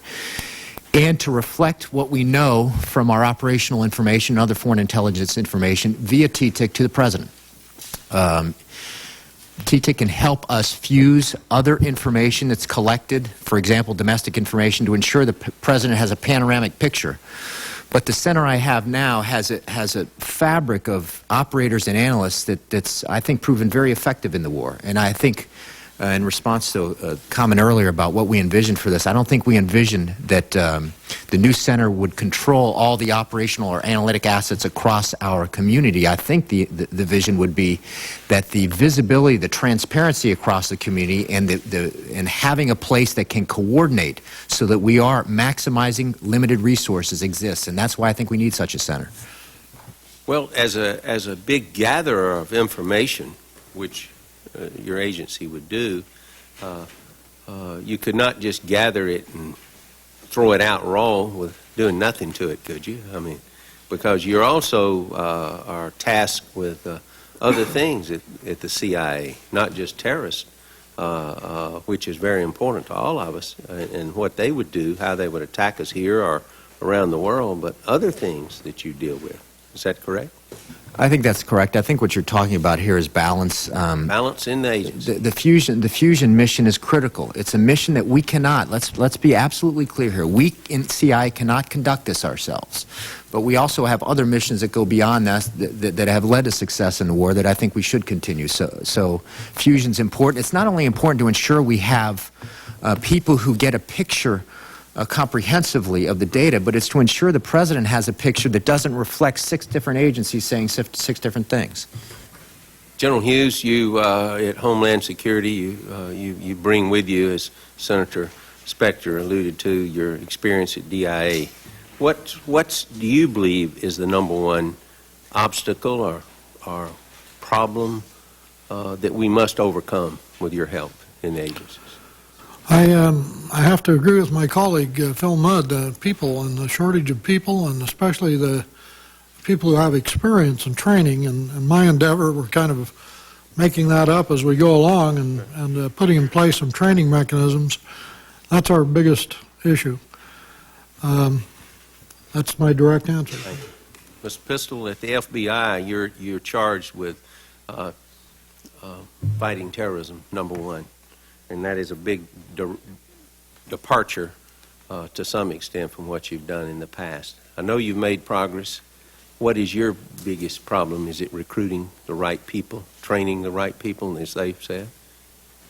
Yes, Senator, that's in large part the greatest challenge. We have an expression in the counterterrorism of the FBI that we don't have problems, we just have opportunities to demonstrate character, and we have lots of those opportunities in terms of recruiting, training, and deploying the right people. You know, we have thousands of ongoing terrorism investigations here in the U.S.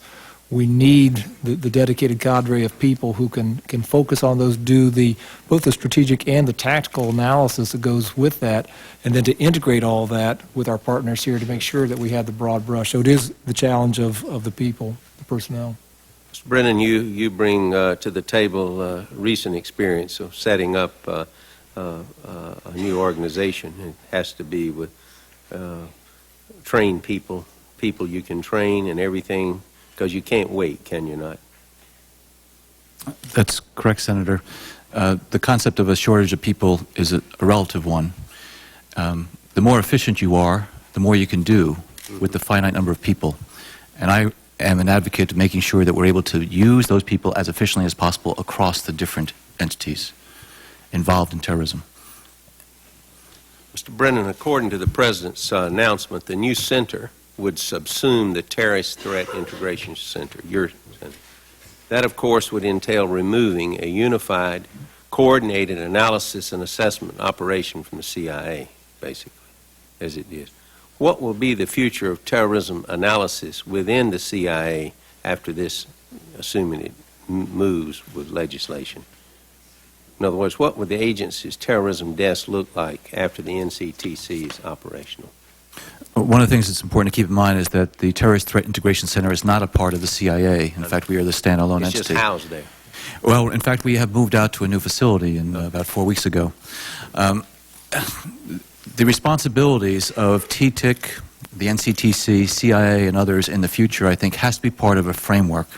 I would argue that TTIC and the NCTC has to be the center of gravity on analysis, and so that there be a clear understanding of what the NCTC or TTIC is responsible for.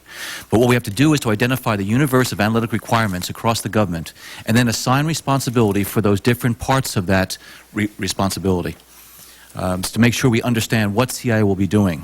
And so there needs to be a framework that we're all going to be operating under some type of centralized orchestration that I think the NCTC can provide. The USA Patriot Act provided executive branch agencies more authority, as we all know, to share information and to conduct domestic investigations than heretofore had been the case.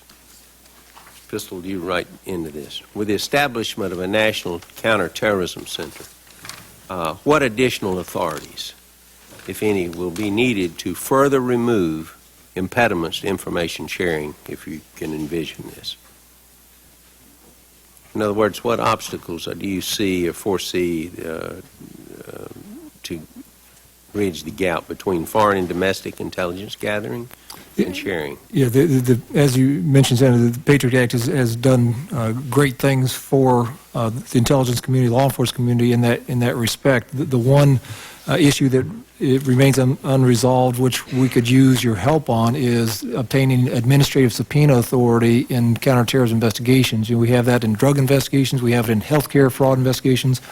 We don't have that in counterterrorism investigations, which is an impediment to the timely collection of documentary information, maybe evidence. So that's one legislative fix that would be beneficial for us. Mr. Brennan, what are two of the biggest lessons that from your center that would be instructive for the future for us to learn as we set up the architecture here? First of all, how difficult and complicated it is. As I said, I'm a long-time proponent of reform, and it's one thing to sketch it on a board. It's another thing actually to implement it on a day-to-day basis. And so, therefore, it's very, very complicated and difficult.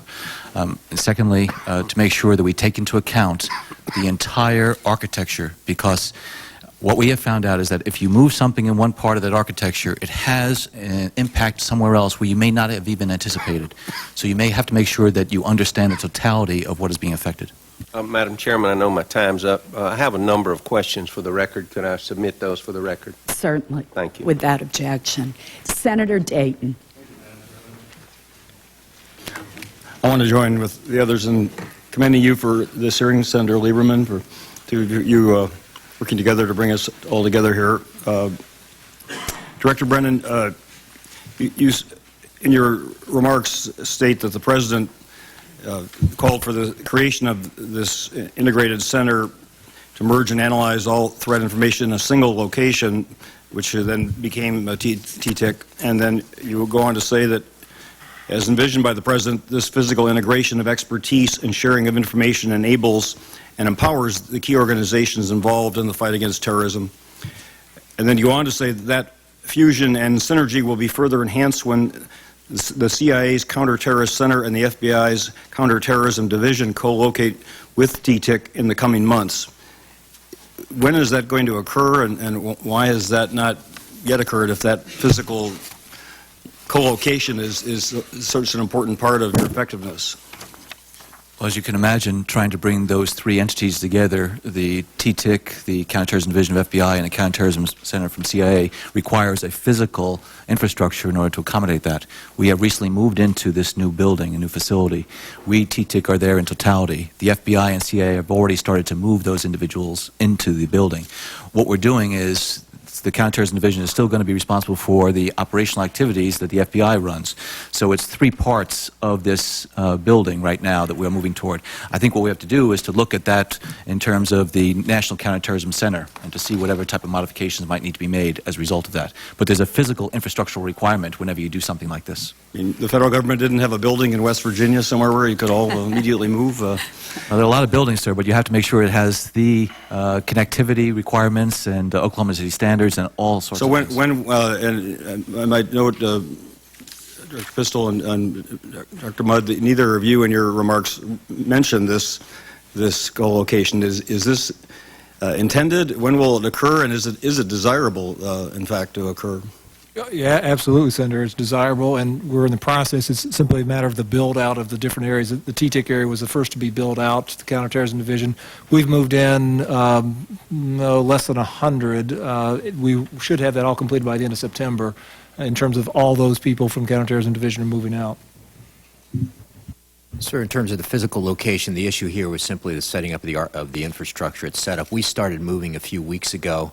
One of the other issues you should take note of is that there isn't sufficient space there for the entire center that I manage. So one of the difficulties we'll have, but I think this is a difficulty we can overcome, is managing in two places about 3 miles apart. But it's a good idea. We should be talking to each other. I think co-location is underrated in terms of the importance for cooperation, and we have started moving. So if it's important, then why wasn't a space found that could allow your entire operation to co-locate? I don't know. You're already overgrown the space, or the space is already inadequate for the 3 operations? I don't understand.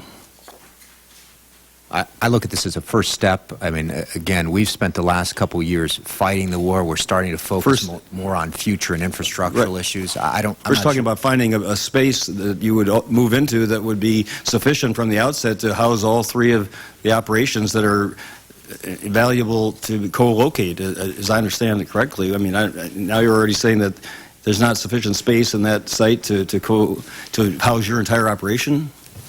That's right. You're talking about thousands of people and an infrastructure that's quite... So I see this all the better to move everybody at one time into one location. Senator, I would just say that there are options for expansion there as far as potentially co-locating other elements. But why would you move into a space that isn't adequate to begin with? Needed to move very quickly into a place that had 15 months. There are the options, in fact, to build out there. Well, it seems to me this is sort of endemic in government, and you talk about the need to move swiftly in these matters and not to move precipitously, but then to move and not even from the outset be moving into space that's adequate to bring these 3 entities, which were supposed to be co-located according to the purpose of TTIC, starting presumably from the outset or as close to it, and now we're 15 months later, and 2 of the entities haven't moved in yet, and one of the entities isn't even going to be able to move in its entirety because there's not enough space into the space that you're moving into. I just think that's more, very counterproductive, I would say. We have 15 different agencies, entities that are, we're told, involved in intelligence gathering operations.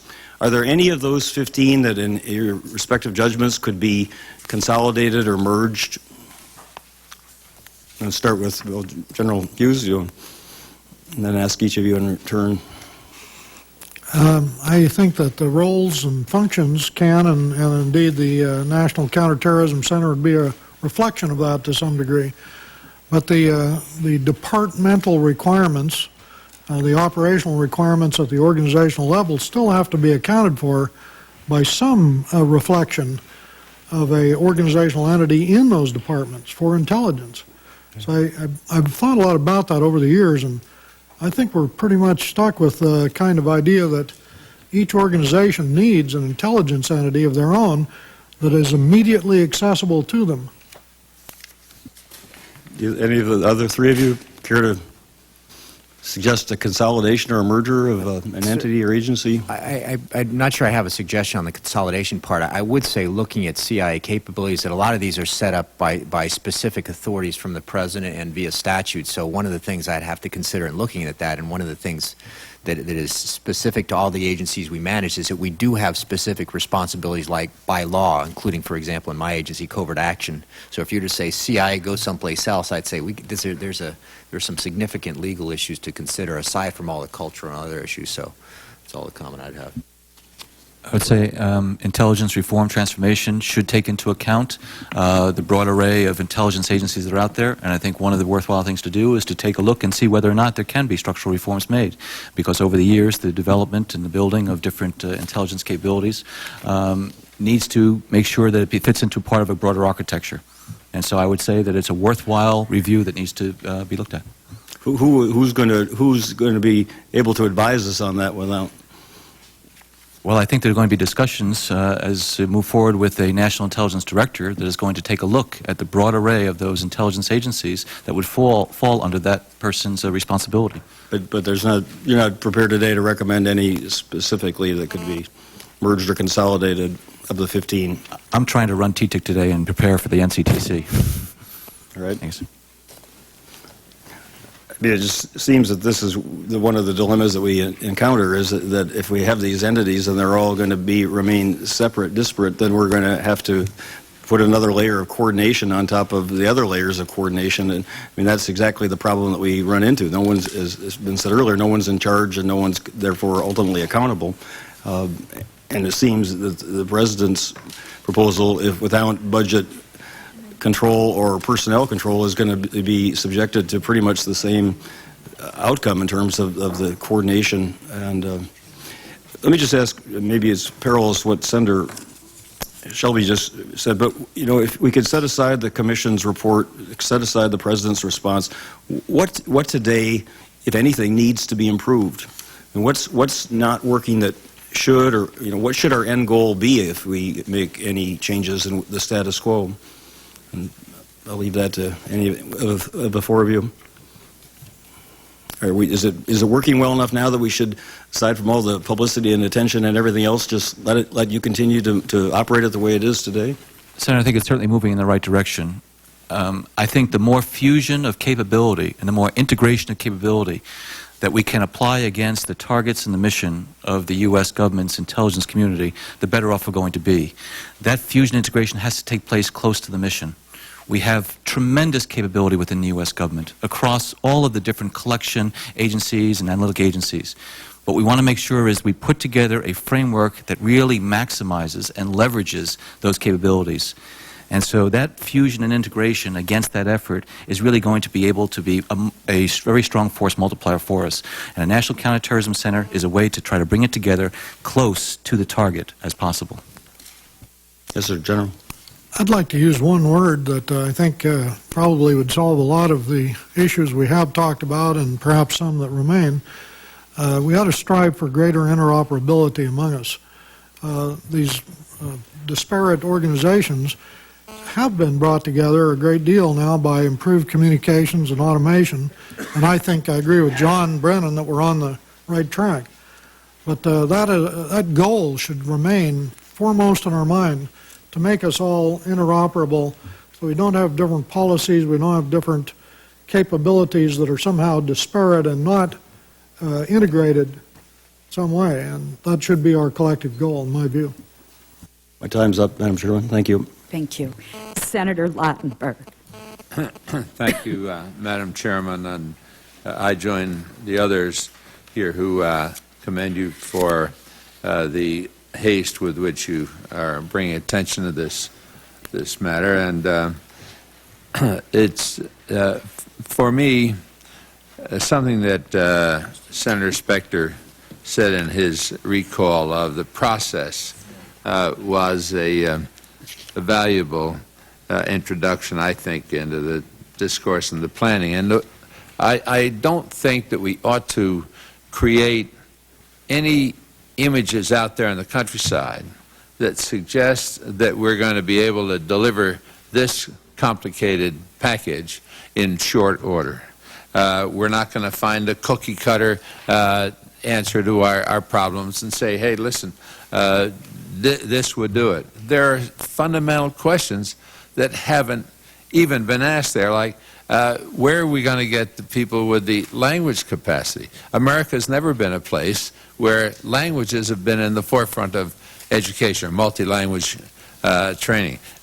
Even as you search for people to fill these positions that we're going to need, we're competing with the structure across this country, whether it be in the municipalities or the states or the places like the port authorities that exist around the country, the regional aviation authority, all these people searching, all these organizations searching for qualified people, competing with the needs that we'll have if we restructure this. And I want to raise a question, and I'm not for delay, but I am for thoroughness, I must say. I think that it's fair to say that we have had operations that have been meaningful, improving our security as we've gone along in these last 3 years. What we experienced in 9/11 was such a milestone in the way we view things. The reason, and I make no excuses for lack of action on data, it crossed 2 presidents, 10 years, etc. But to suddenly think that, well, retroactively, if we had only pushed button A, button C, called this one or called that one, we might have prevented this. Madness of people who were hijacking airplanes, willing to commit suicide, it was unheard of. It was almost the equivalent of the dropping of the A-bomb. I mean, it was never conceived before in mankind. It changed the world's thinking. And I looked today at a op-ed piece that was written by a colleague of ours, by Chuck Hagel, appeared in the Washington Post. And, Madam Chairman, I want to introduce this statement of Senator Hagel's into the record. Without objection. And I'll take a little moment to excerpt some things from what he said. But if we allow the current national consensus for intelligence reform to become a tool in the partisan rancor of presidential politics, we risk doing enormous damage to our intelligence community. We must not allow false urgency dictated by the political calendar to overtake the need for serious reform. And he goes on to say, a mistaken impression has developed that since September 11, 2001, little has been done to improve our intelligence capabilities. That's not true. He said, we're unquestionably a safer nation than we were 3 years ago, even as the intensity to hurt us increases all over the world. So I think that when Senator Specter talked about the process, you can't ignore it. And we can't just lay the blame on bureaucratic turfdom. That's, in my view, about the weakest thing that we could say. People who head these organizations are conscientious leaders. They don't want to see any American killed through neglect or oversight. And so we shouldn't jump into this thing without realizing that, listen, we've got a huge problem on our hands. We have the prospect of a new government coming in January. I'm not talking about party. I'm talking about just a change in government. And you can't ignore what changes that might bring. Will President Bush rethink some of the things that he's been unwilling to do now? And that is to allow budgetary authority with the new director of counterintelligence, or should we consider the fact that maybe, like the Federal Reserve Bank, a professional executive ought to be brought in, not subject to the change in administration, but to have a term of office. I've advocated that for a long time for the FAA. So give ourselves a chance to work out the long-term projects. The understanding that the data upon which this last alert was presented is kind of old information. And what does that say? And what do we want to accomplish? I ask you in your thinking. When we put out an alert like that, would we want to shut down the financial center of the world on the basis of the data that we've acquired? Or should we simply move the mechanism into place to protect people, and without sending out these warnings that you can't go here, you can't go there? I got calls in my office in New Jersey because a building in Newark was identified as a possible target. Should I go to work today? I have an appointment with my child to go to the doctor. People are worried sick, and we add to the frenzy, we add to the anxiety, but frankly, I don't think that we add much to the security, the prospect that we could want to tell people not to go downtown Manhattan, where the financial center of the world exists and operates and is essential to the well-being of all of us, not just because of the financial consequences, but because of the living consequences that take place. And so I ask, should we be looking at a fixed term for a director of the National Intelligence? Is that something that's ever occurred to any of you? Anybody want to comment on that? I could comment, Senator, from the FBI's perspective of having a director with a 10-year fixed term, and there is obviously a benefit of that from the perspective of independence of administration in terms of policies, procedures. There's obviously a downside depending on which way you look at it, but from the FBI's perspective, where we strive to be independent in what we do, having a director with a fixed term of 10 years that transcends administrations is a benefit. Anybody disagree with that, Mr. Mudd? Do you?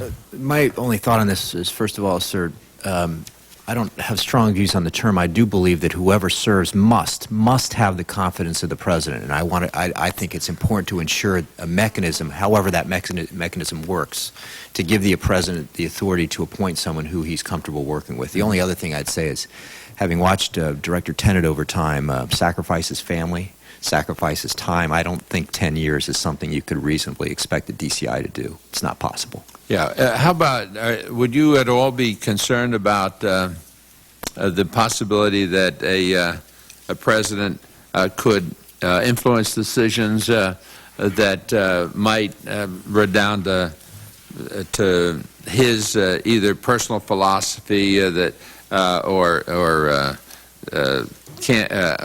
political campaigns or things of that nature? Would you suggest that this person who would head the national organization be situated right in the White House as they gather data from across the world and confer exclusively with the president's chief person, or should there be some other means of review? Should the Congress be included in a way that is direct and readily available? Senator, I do not believe that the individual should sit in the White House, and I think the president made the right decision in that regard. We have a community that's spent many decades trying to build a tradition that says we should provide unvarnished and unbiased information to the president, and I think it's good to keep some air gap between the White House and the National Intelligence Director, and as I said, I think the president made the right decision in that regard. Anybody? I fully agree. I don't think the National Intelligence Director should be in the Executive Office of the President. There needs to be some independence and separation there. I certainly share that view, and one of the hallmarks of this community has been to be, maybe sometimes irritatingly so, independent. Yeah. We ought to be able to tell the truth, unvarnished and unbiased. These questions seem rather elementary in their focus, but put them all together, they spell enormous complication. And the other thing that I would ask in closing is that when we look at distribution of resources, we look at the risk in the areas that we're evaluating in terms of funding. We haven't been able to do that so far. Thank you. Senator Carper. Thanks, Madam Chair. A lot of questions have been asked by a lot of senators already. I recall a comment that Senator Specter made earlier in his remarks. He led off by quoting Mo Udall, and who's one of my favorite people. And I think I didn't realize that it was Mo Udall who said, what did he say? All the questions have been asked, not everybody's asked them.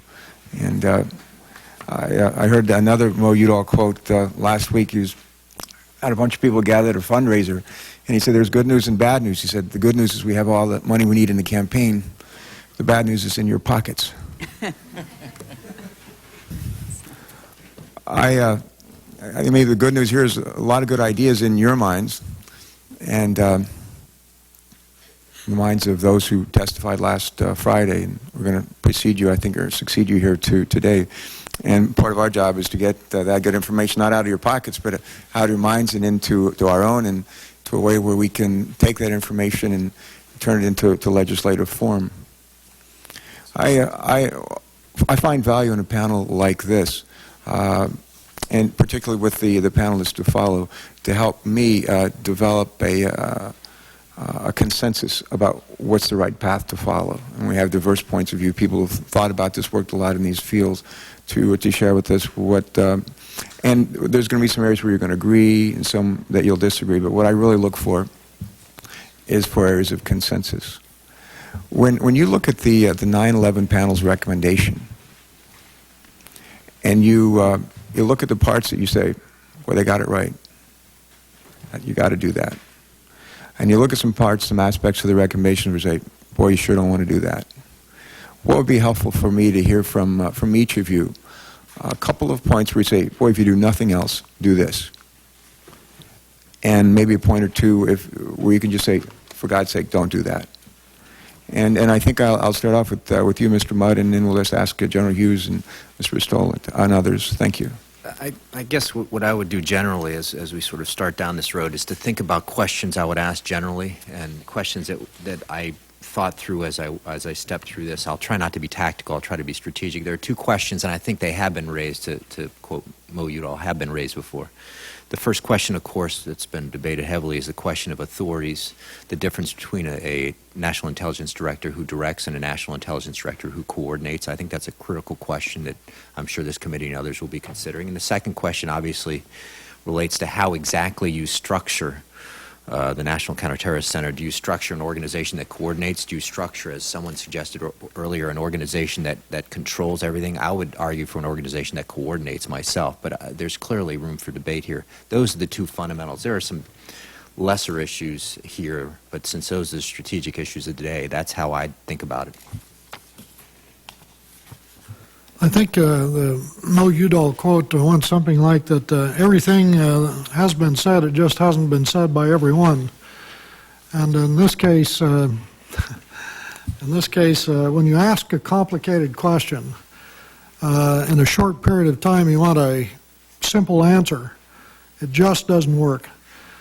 Some of the ideas and some of the thoughts in the Commission's work, which I think is wonderful, I really do. I give them tremendous credit, and I think it was great work and will serve the nation very well. But it's complicated, and it takes some time and some care to get it right. And I'd just like to echo things that have been said here before by members and by members of the panel here, and that is some of this should be thought through very well. Kind of on the tail end of your question here, what we shouldn't do, I'd kind of like to answer it in a positive way, if I can. Form ever follows function has been a reasonable piece of wisdom. It has proven through the test of time to be worth considering. If we make the form, we might change some of the functions. And so I would like to just ask for everyone to consider the possibility that some of these functions are not well understood yet. And some of the ideas behind the structure haven't yet been completely formed or understood, and they should be before we put the form in place. Thanks, General Hughes. Senator, I think that the one recommendation that I would give is to be precise. And by that I mean be precise in what the language is, what is developed from that, because I think one of the things that we have all experienced in this post-9/11 environment is that ambiguity creates voids or problems that we all try to solve, and in doing that we probably do not work as efficiently as we should as a U.S. government writ large. And so anything you can do in terms, whether it's budgetary issues, authority issues, whatever that may be, the more precision you can have in delineating responsibilities and authorities, the better we will be able to carry out those responsibilities in a clear, coordinated fashion. Thank you. Mr. Brennan? Senator, I think the 9/11 Commission got it right at the 100,000-foot level in terms of what they called for. In each of the recommendations, it points out what should happen. Should is a very powerful word. But with should comes a number of questions about how it should happen. All people should live in harmony. How are we going to actually accomplish that? So a lot of the shoulds here, I think, are right in terms of the end state and the objective.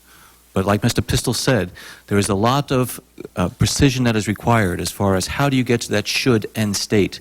And this, for all of its scholarship, it really just skims the surface of a lot of these very important and complicated issues. All right. Mr. Pistol, let me ask a question. This would be, I think, just be for you. And the issue is deals with dual hatting. And under the Commission's proposals, I recall the three new national, the new National Intelligence Director would operate through, I think, 3 deputies, and they would be located, I believe, in maybe three different agencies. They'd also they would also be deputies in their home agencies, I think. Now, some have suggested this just isn't workable, and people in key positions like these deputies cannot answer to 2 bosses. I think it was the former CIA, I think it was former CIA director and Deputy Secretary of Defense John Deutsch said, and I'm going to quote so I get this right, requiring the National Intelligence Director to function through 3 double-hatted deputies who would simultaneously be running their own agencies would sharply limit his executive authority. The National Intelligence Director could become no more relevant than the drugs are, close quote. Now, as someone who's involved in running your own operation within the FBI and also for participating in the joint venture of the Terrorist Threat Integration Center, could you just please comment for us on how workable or really how desirable you think the structure proposed by the 9/11 Commission is with its double-hatted deputies? Yes, Senator, and again, just to clarify, it would be my colleague, Maureen Brzezinski, who's the Executive Assistant Director for Intelligence, who is envisioned for one of those 3 deputy positions, with the possibility of a 4th deputy, the Undersecretary for Homeland Security for Information, IAIP. That is one of the challenges, and where that precision becomes, I think, very important, because if that person and the 3 deputies or 4 deputies are expected to have a full-time job of running their own agency's operations and have a full-time job of reporting to the Director of National Intelligence, that's problematic. There's obviously the responsibility of reporting and informing, which could be done through the mechanism that they've set up. But I think the challenge will be in the details of what is envisioned by that deputy position. What does the 9/11 Commission recommend in terms of that responsibility? So I think you've hit a good topic on the head there. My last question for each of you, and I would ask just a brief answer. A lot of questions have been asked of you. More are going to be asked later today and in the weeks to come in this room. Give me a question that we haven't asked you today that we should have. Give me a question that we haven't asked today that we should have asked. If I could just start, that's something that most FBI agents ask at the end of an interview of somebody, so that's a good approach, but I'll defer to my colleagues. Mr. Brennan, give me a question we should have asked that we have not. Are the recommendations of 9/11 workable? Are they doable in totality? I don't think they are. I don't think we would do a service to this nation if we took these as they're stated and ran with them with haste. I just don't think that there is the sufficient engineering, design, consideration of all the complexities here. Mr. Pistol?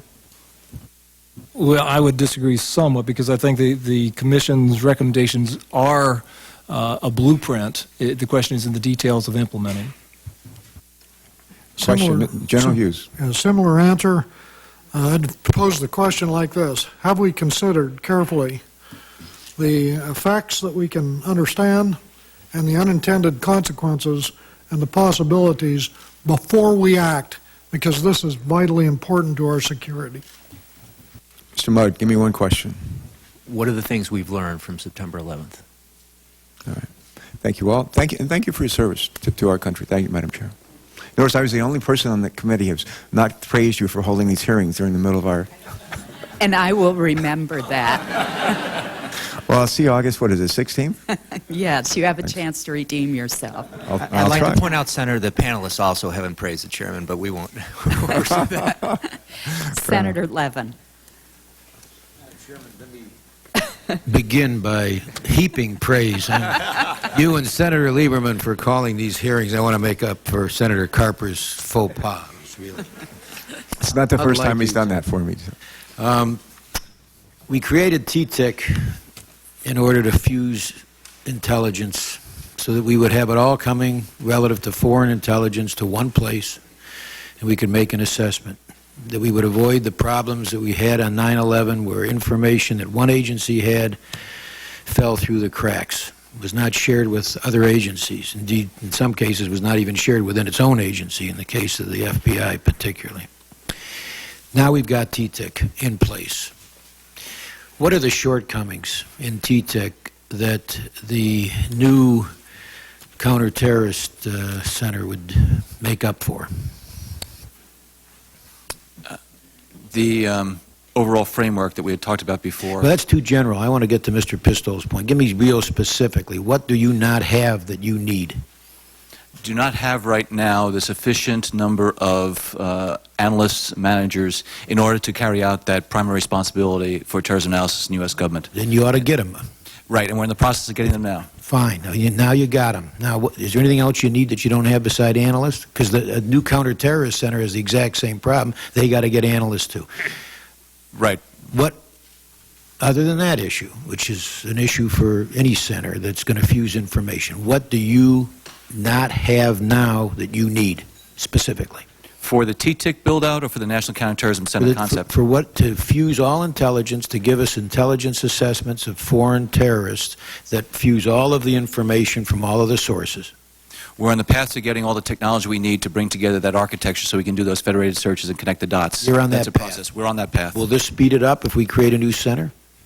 It will enable it, I believe, as far as recognition that it's the center of gravity within the U.S. government on this. Will it but that's speed not up what the it's gaining designed. of technology? Will we get it faster if we create a new center? If we're going to be talking about a new center that's going to have, in fact, more partners involved in it, because there are 5 partners in TTIC, but if we're actually going to extend it with the National Counterterrorism Center, one of the things we're trying to do is to identify the universe of information that is out there that has any relevance to terrorism. And That's an if. Is there any reason you can't extend the TTIC to include those other elements? We're in the process of doing that right now. All right. Other than what you're in the process of doing, what are we going to accomplish by creating the NCTC? Okay, well, that's then a different issue, which is putting into this construct, then, this joint operational planning, responsibility, and orchestration. That's the major difference between TTIC now and this. Okay, that's the operational piece. I'm not talking about that. I'm talking about in terms of assessing information and intelligence to give us a one assessment from all sources of all intelligence related to foreign terrorism. Yeah, on the assessment side, that's what I'm focusing on, because that's where the major failures were. The major failures were assessments. Information that didn't get to where it had to go, information which was ignored, information which wasn't shared. On the information side, on the assessment side, is there anything that this new center is going to do, other than hopefully have more analysts, which you can get, other than adding elements of sources of information, which you're in the process of getting? Is there anything that it's going to add on the assessment side to what TTIC is doing or in the process of doing? See, analysis has many different aspects to it. It's not just doing the assessments. Those are the finished products that go out. It's also empowering the analytic capability that is going to then empower the operational activities. So, again, a part of an overall framework that is going to make sure that the National Counterterrorism Center is hooked up and provides the information and establishes the sharing mechanisms, because information sharing is a very complicated issue, to make sure that a very sensitive piece of information that the CIA collects is able to get to the Department of Homeland Security and then beyond to the federal and state level. And you can't do that now? Right now, we are, again, on that path. It's a build-up in 14 months.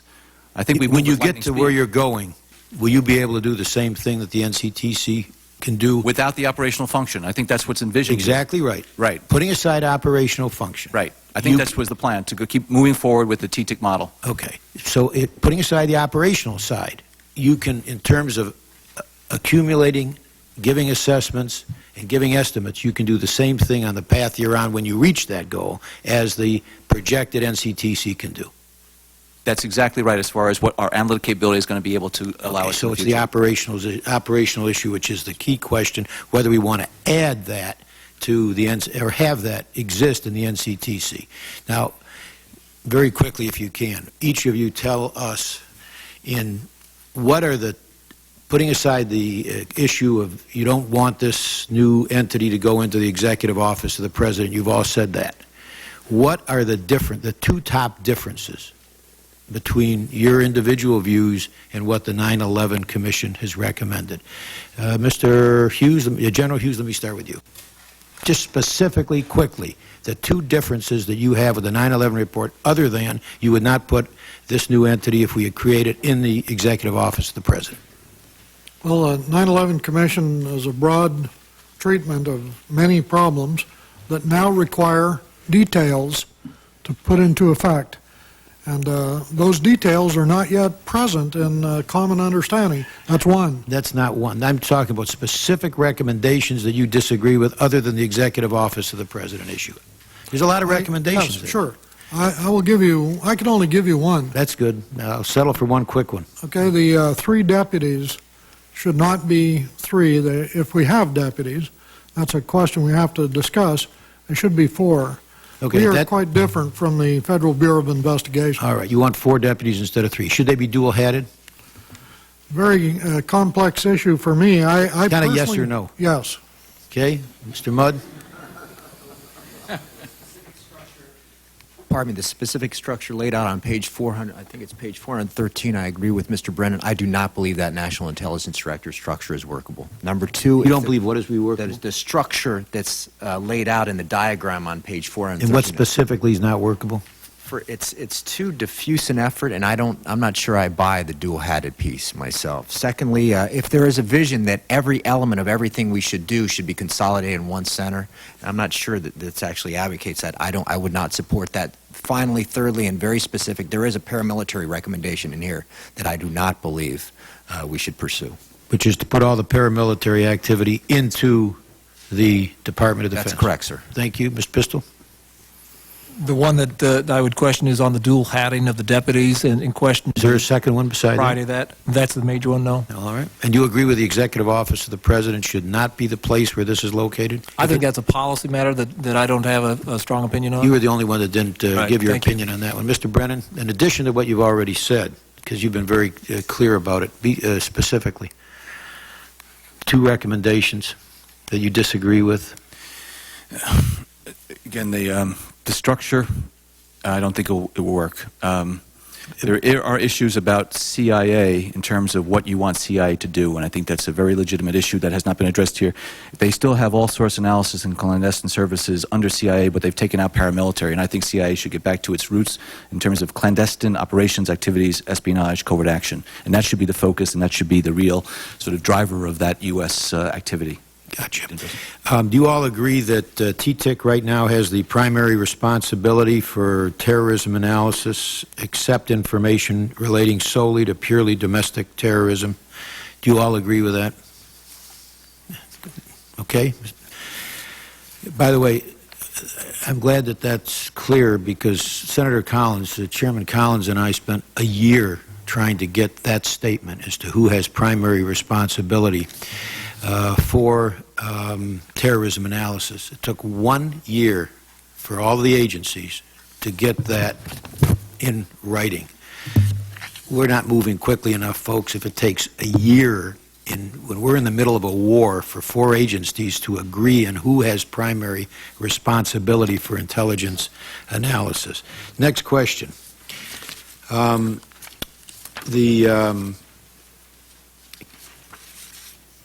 Intel assessments, I guess is my last question, which are now done, and the assessments and analysis, which are now done by TTIC. Mr. Brennan, where do they go from you? Depending on what they address, they go many different places. There are many different constituencies that are out there for the receipt of those assessments.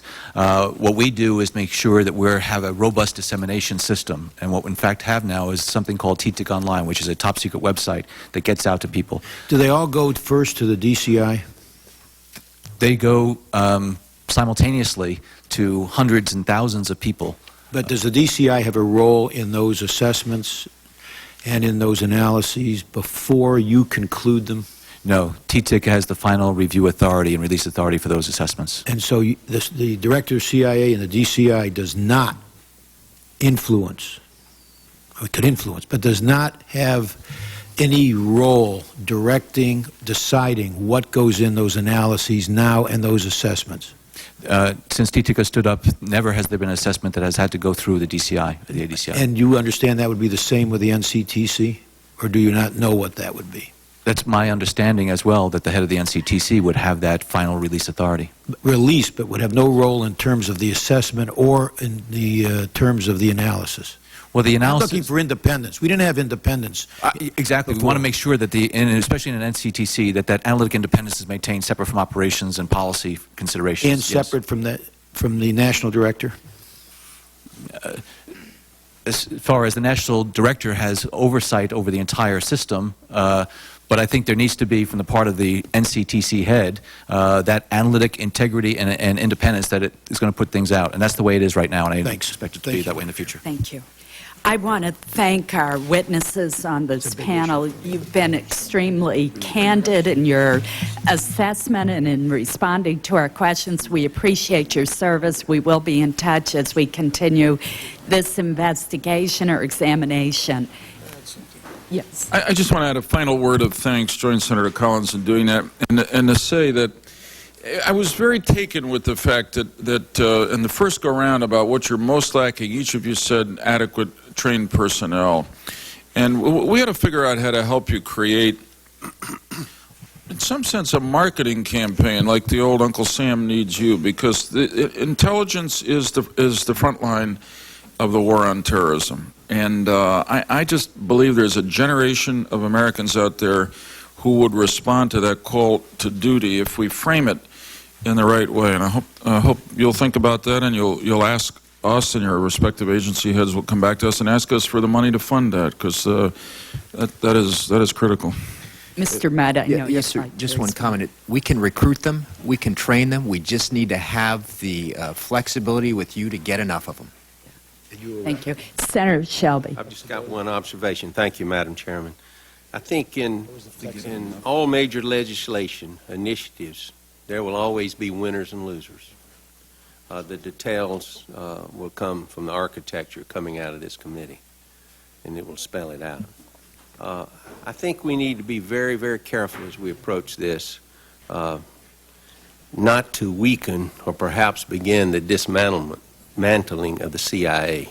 I think that's very important, because the CIA does things for us other than just dealing with counterterrorism, which is very, very important. And I think, Madam Chairwoman, as we move along here, we better be very careful in that regard.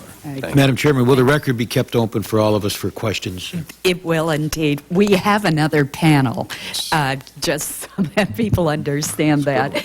And the record's going to remain open for 5 days for additional questions of these witnesses, as well as our second panel. Again, I thank you very much for your testimony this morning, and I call forward the second panel of witnesses. This is a big issue, yeah. This is a big issue for me, so you know where I'm coming from. You got your NDI up here, then you got over on the side here, if I can find the bloody thing, he's got his 4 deputies, right? There are 3 deputies. Yeah, 3 now.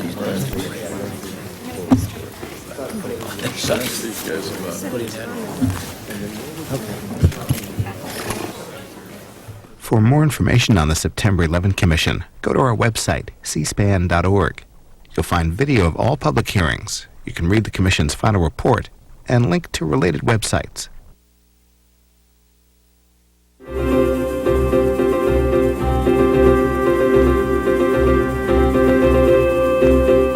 Our coverage of the Senate Governmental Affairs hearing will continue in a moment with the September 11th Commission Staff Director.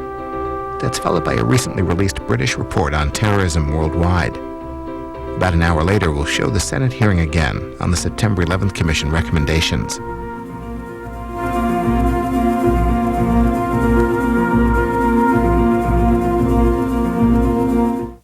To Tomorrow on Washington Journal, Quad City Times political reporter Ed Tibbetts on visits to Iowa by President Bush and Senator Kerry. The New Yorker magazine's Eliza Griswold on her article about the Pakistan-Afghan border. And former Reagan National Security Advisor Robert McFarlane. Washington Journal, live every morning at 7 Eastern. It's followed by live coverage of the House Intelligence Committee hearing on the September 11th Commission report and its recommendations. Witnesses include officials with the FBI, CIA, and American Civil Liberties Union. The Senate Governmental Affairs Committee hearing on the September 11 Commission recommendations continues now. In this hour-long portion, the committee hears from the Commission's Executive Director and staff.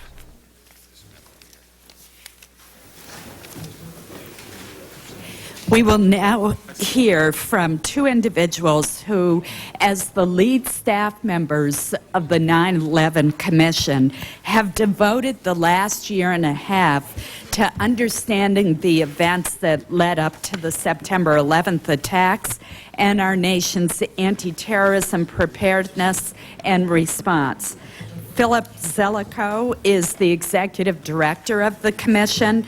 He also is director of the Miller Center of Public Affairs and is a professor of history at the University of Virginia.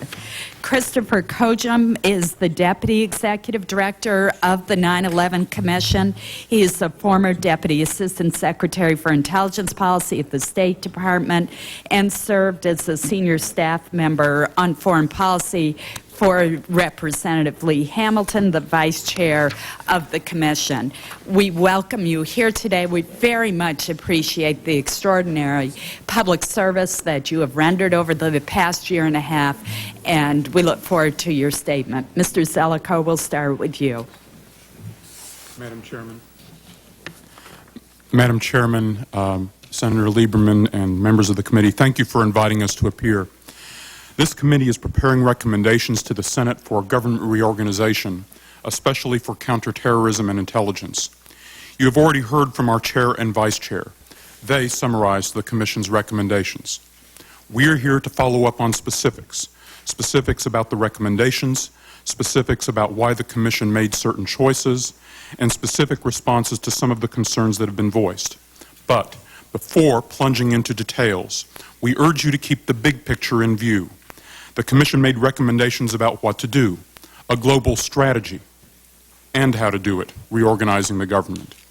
Today, we do not have a government capable of implementing the global strategy we recommend. Confronting a 21st century set of threats, we recommended a 21st century set of strategies, and we were compelled to look at a 21st century approach to government. These are not just catchphrases. The Commissioners brought vast accumulated experience in both the executive and legislative branches of government. I have worked in every level of government, federal, state, and local, and either for or with almost every national security agency we have.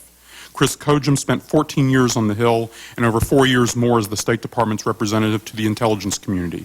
We are practical people. But with our commissioners, we had to think globally, across the world and across America's governments, from a fire base near Kandahar to a firehouse in Lower Manhattan. We had to think in time, charting the way our government is performed yesterday, today, and tomorrow. And we had an exceptional opportunity to research, reason, consult, and decide what it all meant. Returning to that big picture, let's focus for a moment on two of our 5 main organizational recommendations for counterterrorism and for intelligence. Counterterrorism. The executive branch of our government is organized in accordance with the best management principles of 1950.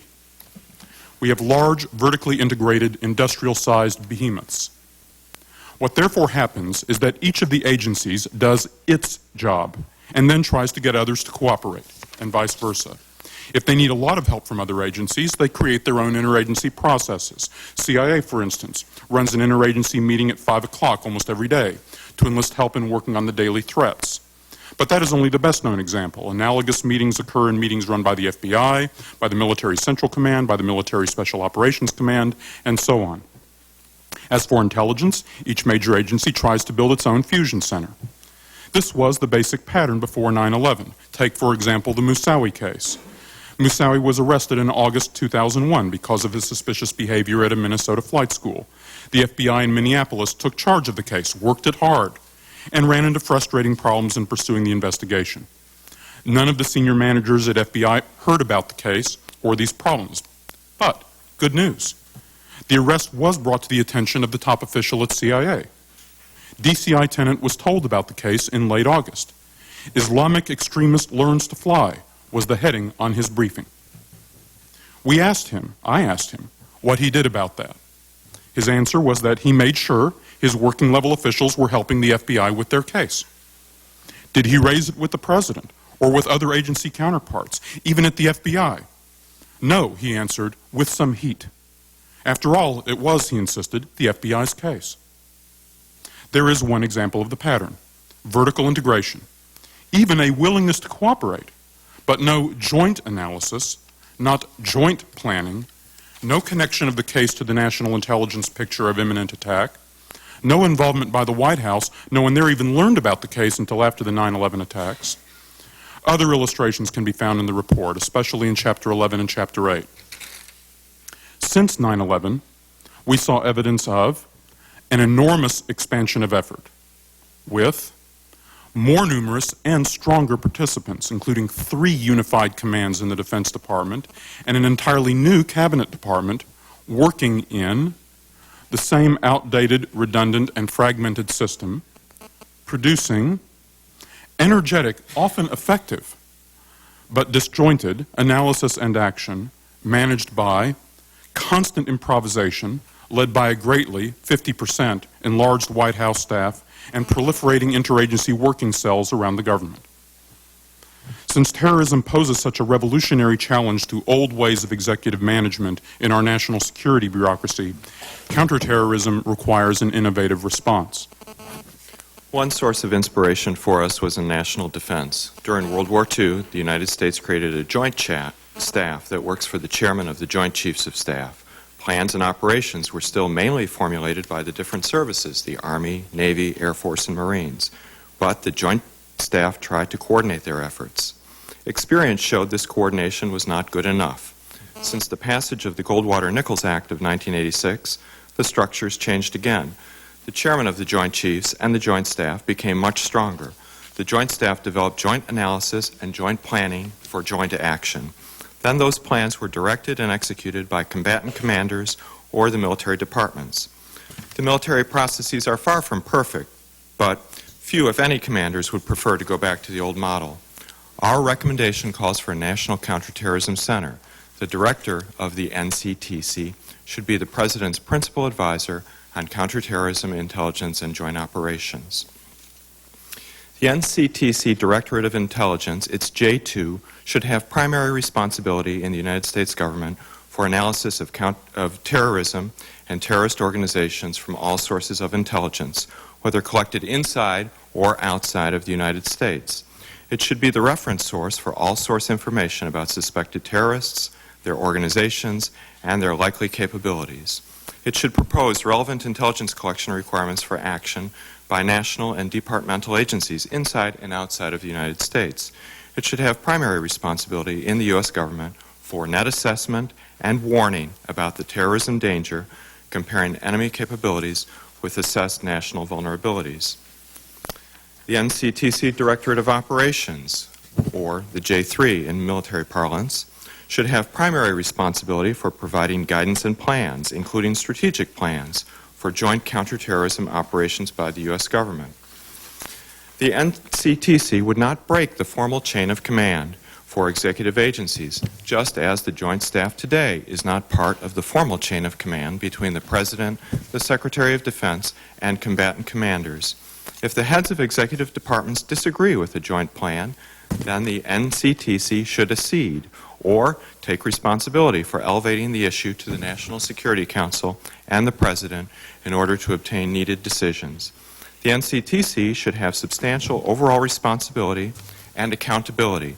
It must track cases, monitor the implementation of plans, and update those plans to adapt to changing circumstances inside and outside of the United States. Organization of National Intelligence. The present organization of national intelligence embodies the same management weaknesses we identified in counterterrorism, but on a much larger scale and touching many other subjects. Our report identified various weaknesses. President Bush has acknowledged the need for a national intelligence director separate from the head of the CIA. Senator Kerry shares this judgment. We hope you will agree. Our recommendations flow from several aspects of the 9/11 story. In December 1998, DCI Tenet sent a memo to the senior managers of the intelligence community saying they were at war against bin Laden and his associates. A maximum effort was needed. There was no evident response. We critiqued the DCI's management strategy for this war, but since he would have been hard-pressed to implement even an ideal strategy, there was less incentive to devise one. We view this recommendation as an enabling, empowering idea. There are many particular management issues in the intelligence community: reallocating money, improving human intelligence, improving the quality of all-source analysis, and better integrating open-source information. These are just a few. Only a modern management structure can enable the intelligence community to achieve these goals. Only such a structure can achieve the unity of effort and efficiency needed where funds are not unlimited and hard choices must be made across agency lines. In national intelligence, the work is done by a number of agencies, vertically integrated with weak central direction or control. The private sector has increasingly turned to other management approaches to get lean, horizontal direction across the large operating divisions. This is sometimes called a matrix management model. It is employed by firms like Citigroup and General Electric. In national defense, two innovations were key. One was the horizontal direction provided by the Joint Staff. The other was the establishment of more powerful, unified commands for joint action. The military departments had the job of organizing, training, and equipping the capabilities to be used by these joint commands. There are thus two lines of authority to the Secretary of Defense. One goes to him from the unified combatant commands, such as CENTCOM, SOCOM, and NORTHCOM. Another goes to him from the military departments, Army, Navy, Air Force. Another source of inspiration for us was the emerging view within the CIA in favor of what one manager called the integration imperative for working on key targets. Some writers have called for the creation of joint mission centers, bringing together experts from several disciplines working together on a common problem like terrorism or proliferation. Borrowing some of these ideas from the private sector and from government, the Commission thus recommended a National Intelligence Director and a different way of organizing the intelligence work in the government. The National Intelligence Director should be the principal intelligence advisor to the President and the National Security Council. Certain authorities must be clear. The Director should receive the appropriation for national intelligence. Such appropriations are now made in 3 programs: the National Foreign Intelligence Program, the Joint Military Intelligence Program, and the Tactical Intelligence and Related Activities Program, all to the Secretary of Defense.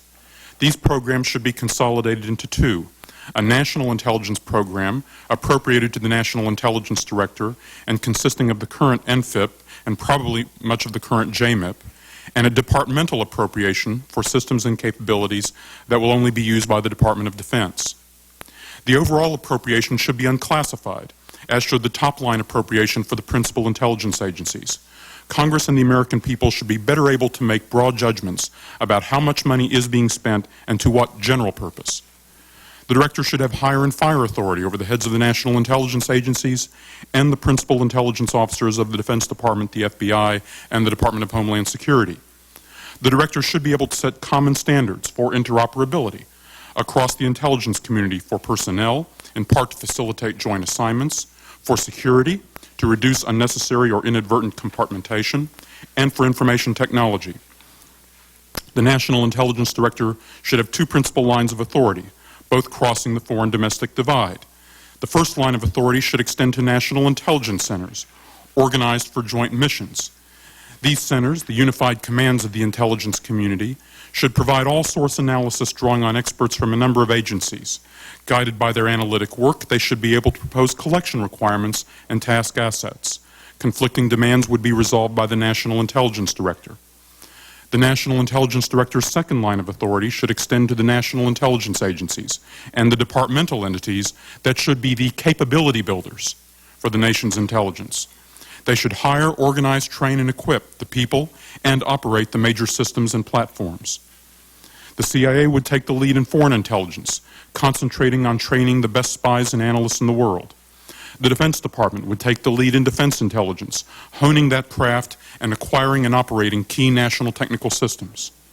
The Homeland Security Department and the FBI would take the lead in homeland intelligence, harnessing the great potential knowledge accumulated in the new department and fostering, with the leadership of the National Intelligence Director, the FBI's management reforms to improve its performance as an intelligence agency. In the exercise of the second line of authority over the capability-building agencies, we propose that the National Intelligence Director would share authority with the department head who owns and operates those capabilities for the nation. These key managers, such as the Director of the CIA, should be the NID's deputies. These shared authorities exist now, of course, in the status quo. In the status quo, the balance of authority favors departmental direction, not national direction. We propose altering that balance. The alternative to shared authorities would be to place the capability-building agencies under the authority of a single official, in effect creating a Department of Intelligence. We were not convinced of the need to take that further step. One issue that has arisen is the question of whether to place the NID or the NCTC in the Executive Office of the President. One, we ask you not to lose sight of the overall goal. The authorities of the Director and the organization of intelligence work are critical, wherever they reside. Two, we recommended the Executive Office of the President because of the need for proximity to the President and the National Security Council, and because of the centrality of counterterrorism in contemporary national security management. Three, if not put in the Executive Office of the President, one alternative would be to create a new agency as a home for the NID and the NCTC. Lacking any existing institutional base, such an option would require authorities at least as strong as those we have proposed, or else it would create a bureaucratic fifth wheel that would make the present situation even worse. Another alternative would be to place the NID and or the NCTC in another existing agency or department, such as the CIA or the Defense Department. These alternatives then have their own serious drawbacks, such as the risk of confusing the mainly foreign responsibilities of the CIA and the circumscribed domestic responsibilities of the Defense Department with the broader domestic and foreign span of control being exercised by both the NID and the NCTC. Placing the NID in the Executive Office of the President would have little effect on politicization. Those dangers have always arisen from the functions and relationships that go with the job, regardless of where the person sits, whether at Langley, the Pentagon, or in the Eisenhower Executive Office building. Those dangers should be offset by selecting a person who believes the President is served by rigorous truth-telling, and by making the NID and NCTC Director fully accountable to Congress. To keep the bright line between policy and intelligence, there is no substitute for the integrity of the person selected for the job, no substitute for probing questions by policymakers, and no substitute for rigorous congressional oversight. In closing, we wish to caution, as Chairman Kaine and Vice Chair Hamilton did last Friday, against cosmetic change. Creating a National Intelligence Director that just superimposes a chief above the other chiefs without taking on the fundamental management issues we identify is a step that could be worse than useless.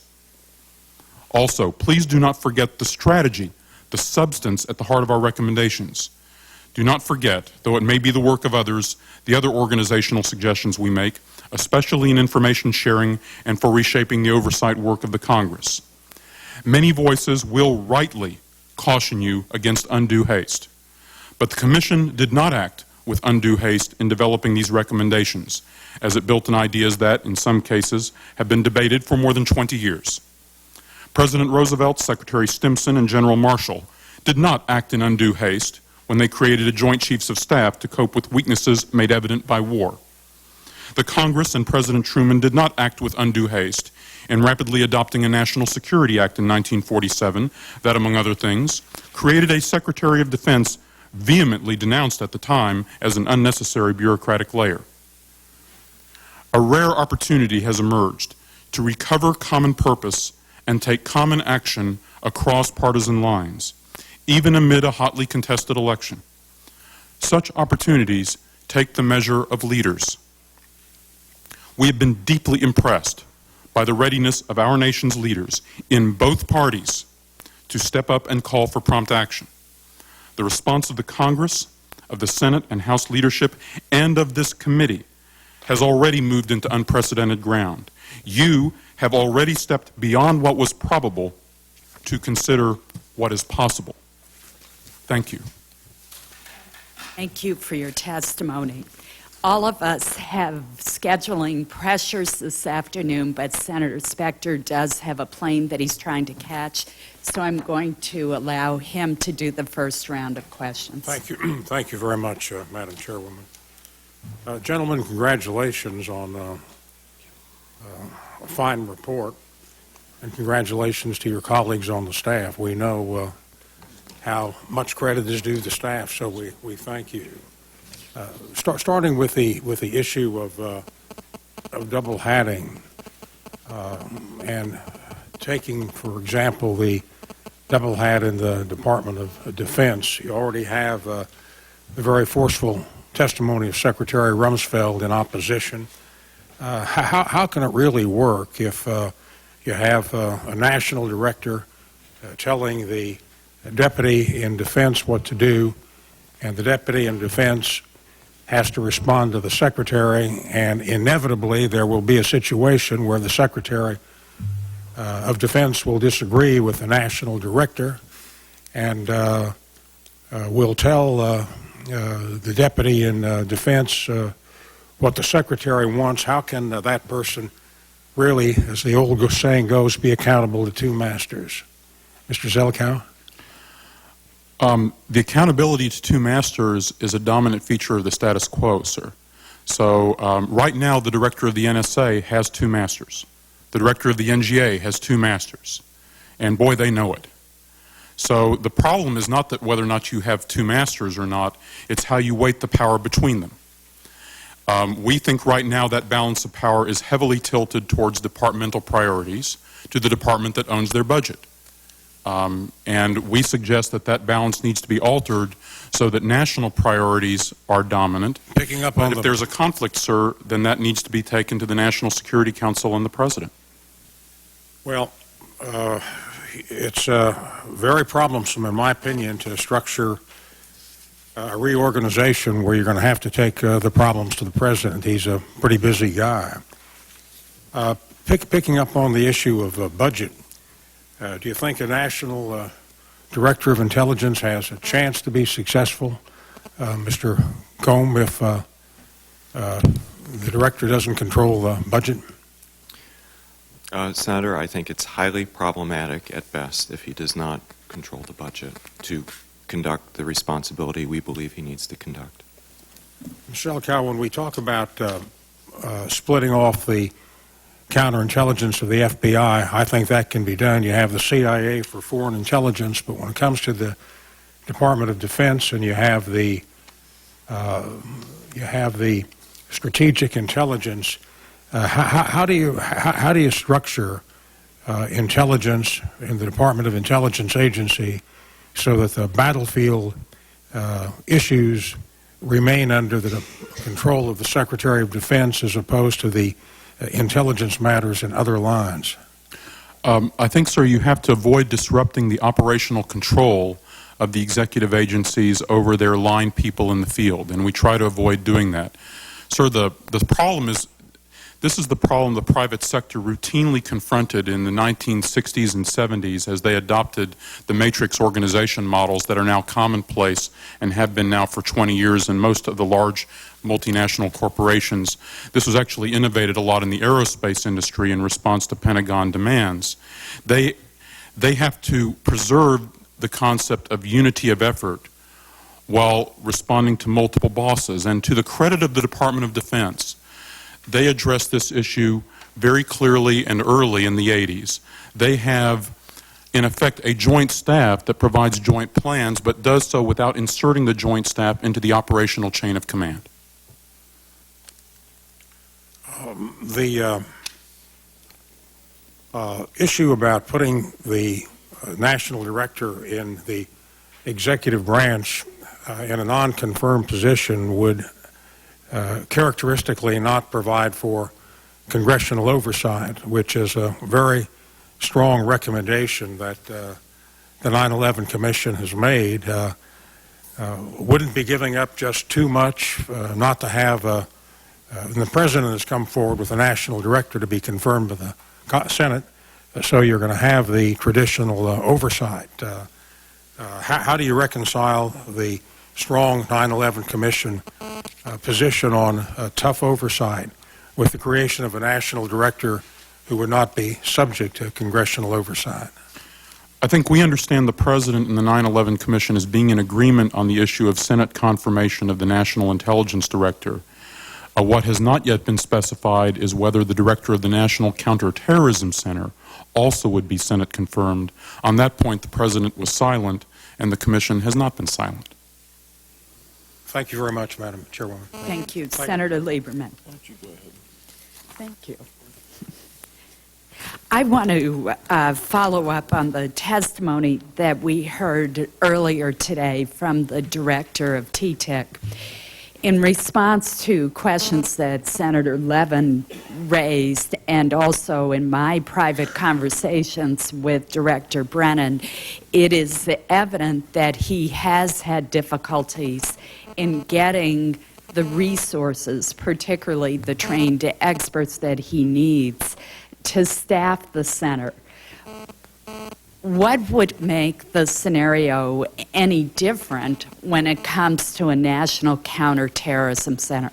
I think the idea of a fusion center staffed with our very best experts is the way to go. But I know from visiting TTIC that many of the analysts, while very hardworking and bright, are extremely young and inexperienced. What would be different about the center that would allow it to avoid those same problems? Thank you, Senator. I listened to that panel, too, of very impressive officials, outstanding officials. And they all described that personnel problem. And it was like 4 doctors all saying the patient has a terrible fever. But then he says, yes, and what's causing that fever? I mean, why is it that they're having these personnel problems? And it's a fundamental issue of supply and demand. Demand is outstripping supply. Why is demand outstripping supply? It's because all the vertically integrated bureaucracies have to take first claim on their own. They are creating redundant capabilities, and the joint entity has no capacity to attract or compel the attendance of the best and the brightest. Under the proposal we suggest, backed by the authority of the proposed National Intelligence Director and the President, the NCTC should be much more likely to recruit outstanding analysts, including experts in using single-source information like those at the NSA. What TTIC now does is it makes do with the analysts other agencies can spare. I think there was actually a rather acute question on that point that called attention to the disparity between TTIC's manpower goals and what it's been able to attain. Because first, the agencies satisfy their own pressing demands, including their own fusion centers.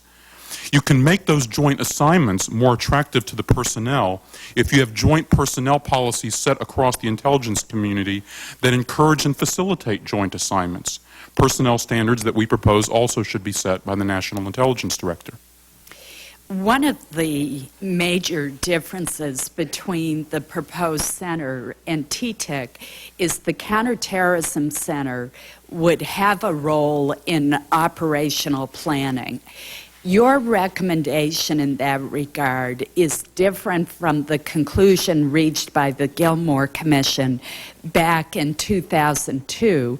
That commission also called for the creation of a National Counterterrorism Center, but did not give the center or propose that the center have an operational role.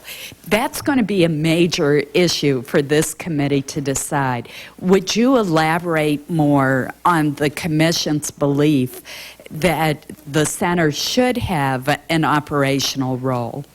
Yes, ma'am. 2 things informed us that were unavailable to the Gilmore Commission. First, we studied the 9/11 story.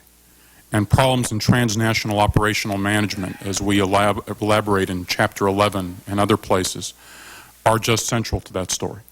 Second, we spent a lot of time trying to understand how the system is working today. And the problems of joint planning and joint operational management are actually, they're not terribly visible to Congress because they're very much inside the executive branch. But they are absolutely central. If you were to go as we did and we went at a particularly bad time to Pakistan and Afghanistan, and look at how they're working the hunt for bin Laden across agencies on both sides of that border with differential legal authorities, and look at, well, where is the joint strategic plan for the hunt for bin Laden? Where is the person who is in charge every day of the integrated strategic plan that updates that plan every day of how we're hunting bin Laden? There is no such joint integrated plan. There isn't a joint integrated planner for that hunt. There is instead a number of disparate agencies with different legal authorities all doing their thing, and then meeting every day in a series of meetings in many places trying to make it all converge. I support most of the Commission's recommendations, although I may differ on the details. But one that causes me considerable concern is the recommendation that paramilitary operations be transferred from the CIA to the Pentagon. Over and over, when I talk to intelligence experts, they question the wisdom of that transfer and point out that the CIA has an agility that the Pentagon lacks. Why did you reach the conclusion that that responsibility should be transferred to the Department of Defense? Senator, we concluded that the country cannot afford building basically two Fort Braggs, one in North Carolina and one out of Camp Perry, and that we need to have two capabilities to both operate and train people to operate crew-served weapons, small unit assault tactics, and so on. We saw in the 9/11 story where the CIA, and it's in the report, where the CIA took the lead in designing a major small unit assault operation, a capture operation in 1998.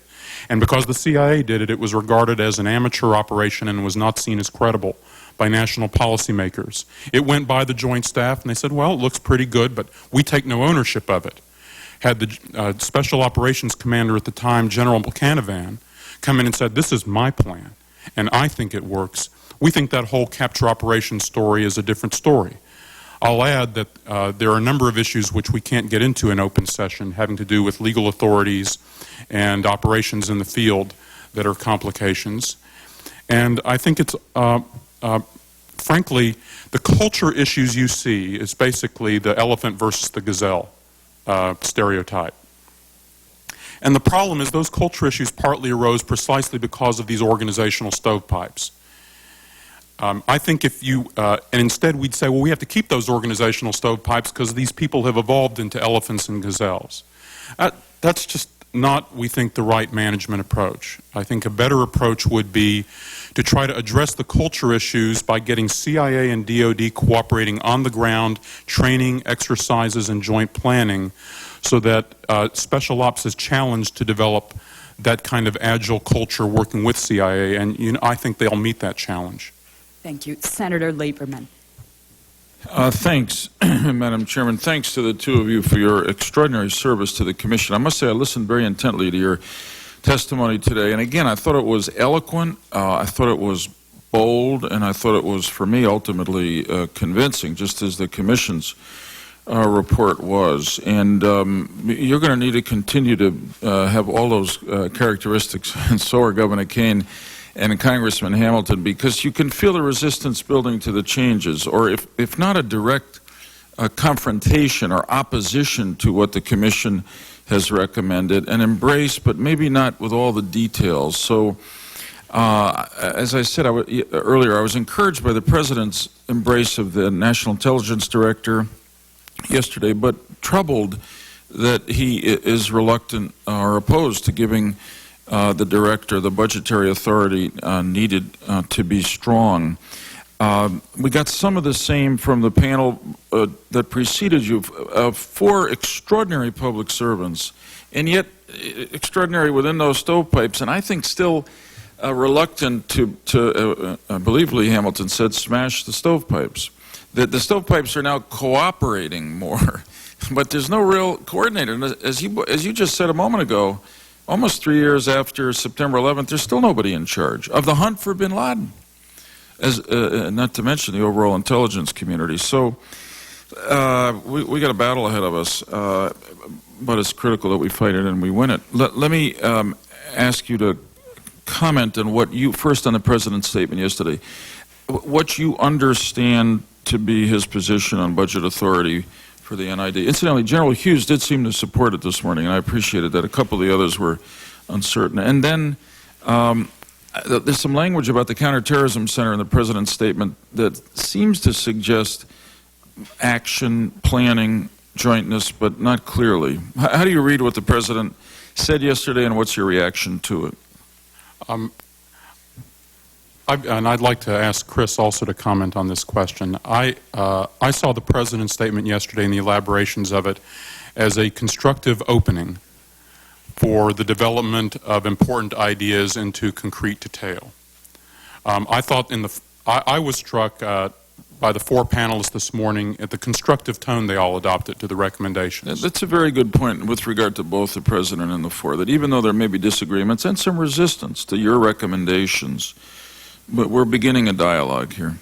Yes, and from our point of view, the way forward here is not to point fingers, and is instead to look for people who want to roll up their sleeves and work together. When I heard people whose work I admire very much say, I basically agree with what they're trying to do, I have all these questions about details, I really want to get into the design work, that's terrific. Then we can really have a good constructive discussion on how to proceed. Let me focus the question then. John Brennan said today that he thought that your proposal was unworkable. That was the term that he used. Well, in an earlier answer, he seemed to like the NCTC idea very much. It was the overall structure of the intelligence community and the Goldwater-Nichols structure we proposed that I think both he and Mr. Mudd regarded as unworkable. Look, it's hard. If they have a better solution that they would like to propose, a chart of their own, even at the 100,000-foot level, we'd welcome examining constructive alternatives and comparing and contrasting them and try to find the most attractive features that you judge to be worth writing into law. But for now, you'd say that what you've recommended is the best you've seen yet. Look, it's hard to actually come out there and actually say, here is what we want, rather than just kind of poke pot shots at the weaknesses of others' you wouldn't have proposals. done your job if you didn't make specific recommendations. Let me ask you a question that Senator Levin asked Mr. Brennan for your answer. How, apart from the absence of joint operational planning, which is clear you're adding to the Counterterrorism Center, how will the Counterterrorism Center be different from the Terrorism Threat Integration Center, TTIC? Well, the intelligence side of it would be, I think, pretty significantly different. But the operations side of it is totally different. So how would the intelligence side be different? On the intelligence side, let me just cite a few striking points. First, we all agree that the NCTC and the TTIC should be the knowledge bank, primary responsibility, the words you fought for a year, Senator Levin. But it would draw strategic analysts for this purpose from the present CIA Counterterrorist Center, which was a matter left open in the letter the administration sent to you. It would draw key analysts from the Pentagon as well. I hope you noticed that the Department of Defense did not sign the letter that was sent to you, Senator Collins, and to you, Senator Levin, and did not have a witness at the table here today. So it's not clear. I think the NCTC would very much see DOD as a full player in that. Second, we think they would do a much better job of recruiting the personnel they need for the reasons I cited in answer to a previous question. Third, the NCTC would have the net assessment function. That job was assigned in the letter sent to you, Senator Collins, and you, Senator Levin, to the Department of Homeland Security. Further, the NCTC should have the power to use its analysis to guide collection. You'll remember in that same letter that you coaxed from the administration, it said it might give TTIC such authority, but the mechanism for doing so was going to be defined later. Our proposal allows that NCTC to draw the authority, that mechanism, from the authority granted to the National Intelligence Director.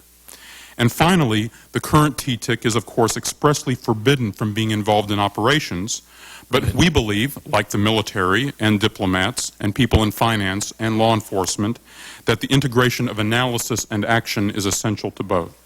Mr. Zellick, my time's up. Let me ask you a quick question, ask for a quick answer. I read the report as recommending that most of the existing fusion centers be eliminated and concentrated in the National Counterterrorism Center. Was I right?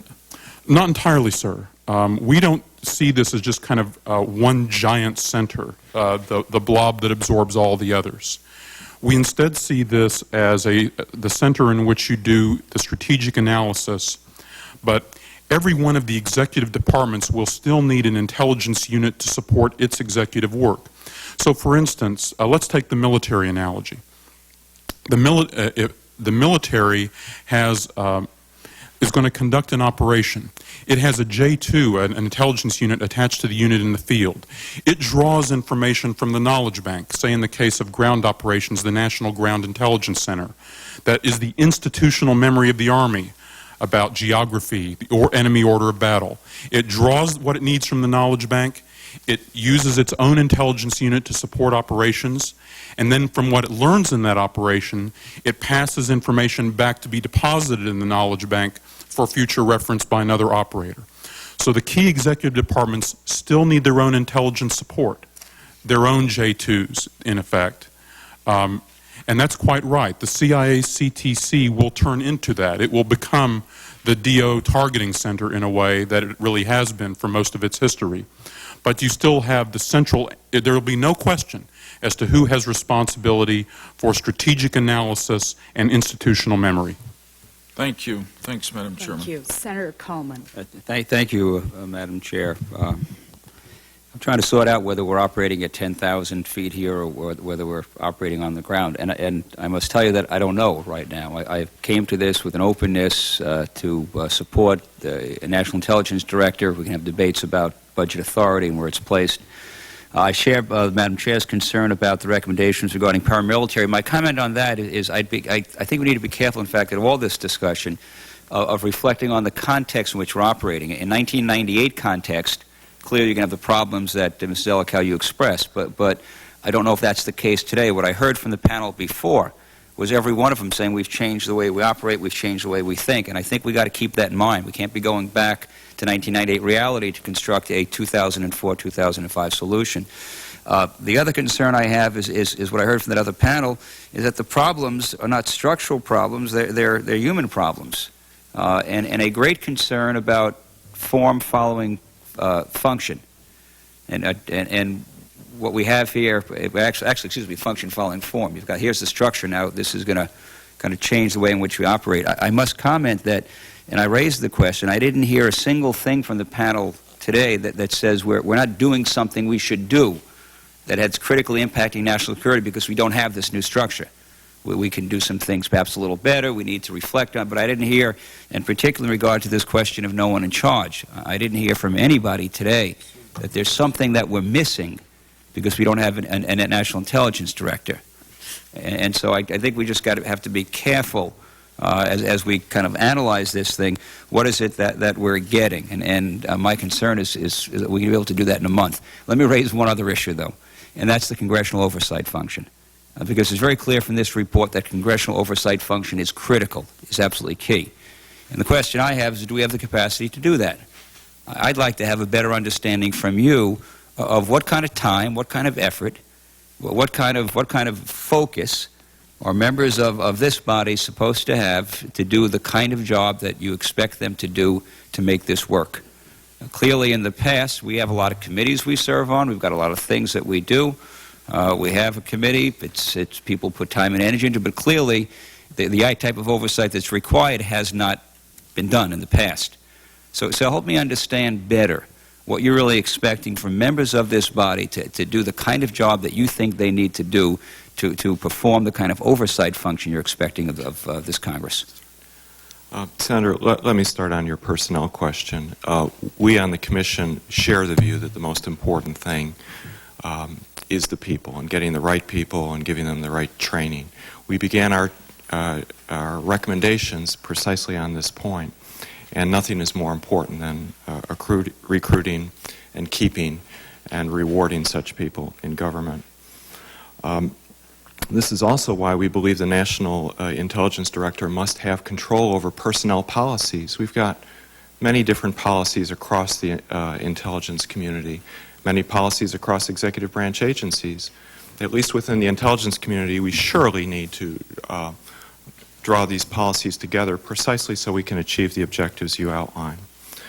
The panel this morning talked about conversation, cooperation. That's all important, and that's all highly useful and puts us in a far better place than we were 3 years ago. But we still do believe that that alone is not enough to meet the national security challenge in front of us, and we still do believe in the importance of a quarterback calling the signals. Let me turn to your question about oversight.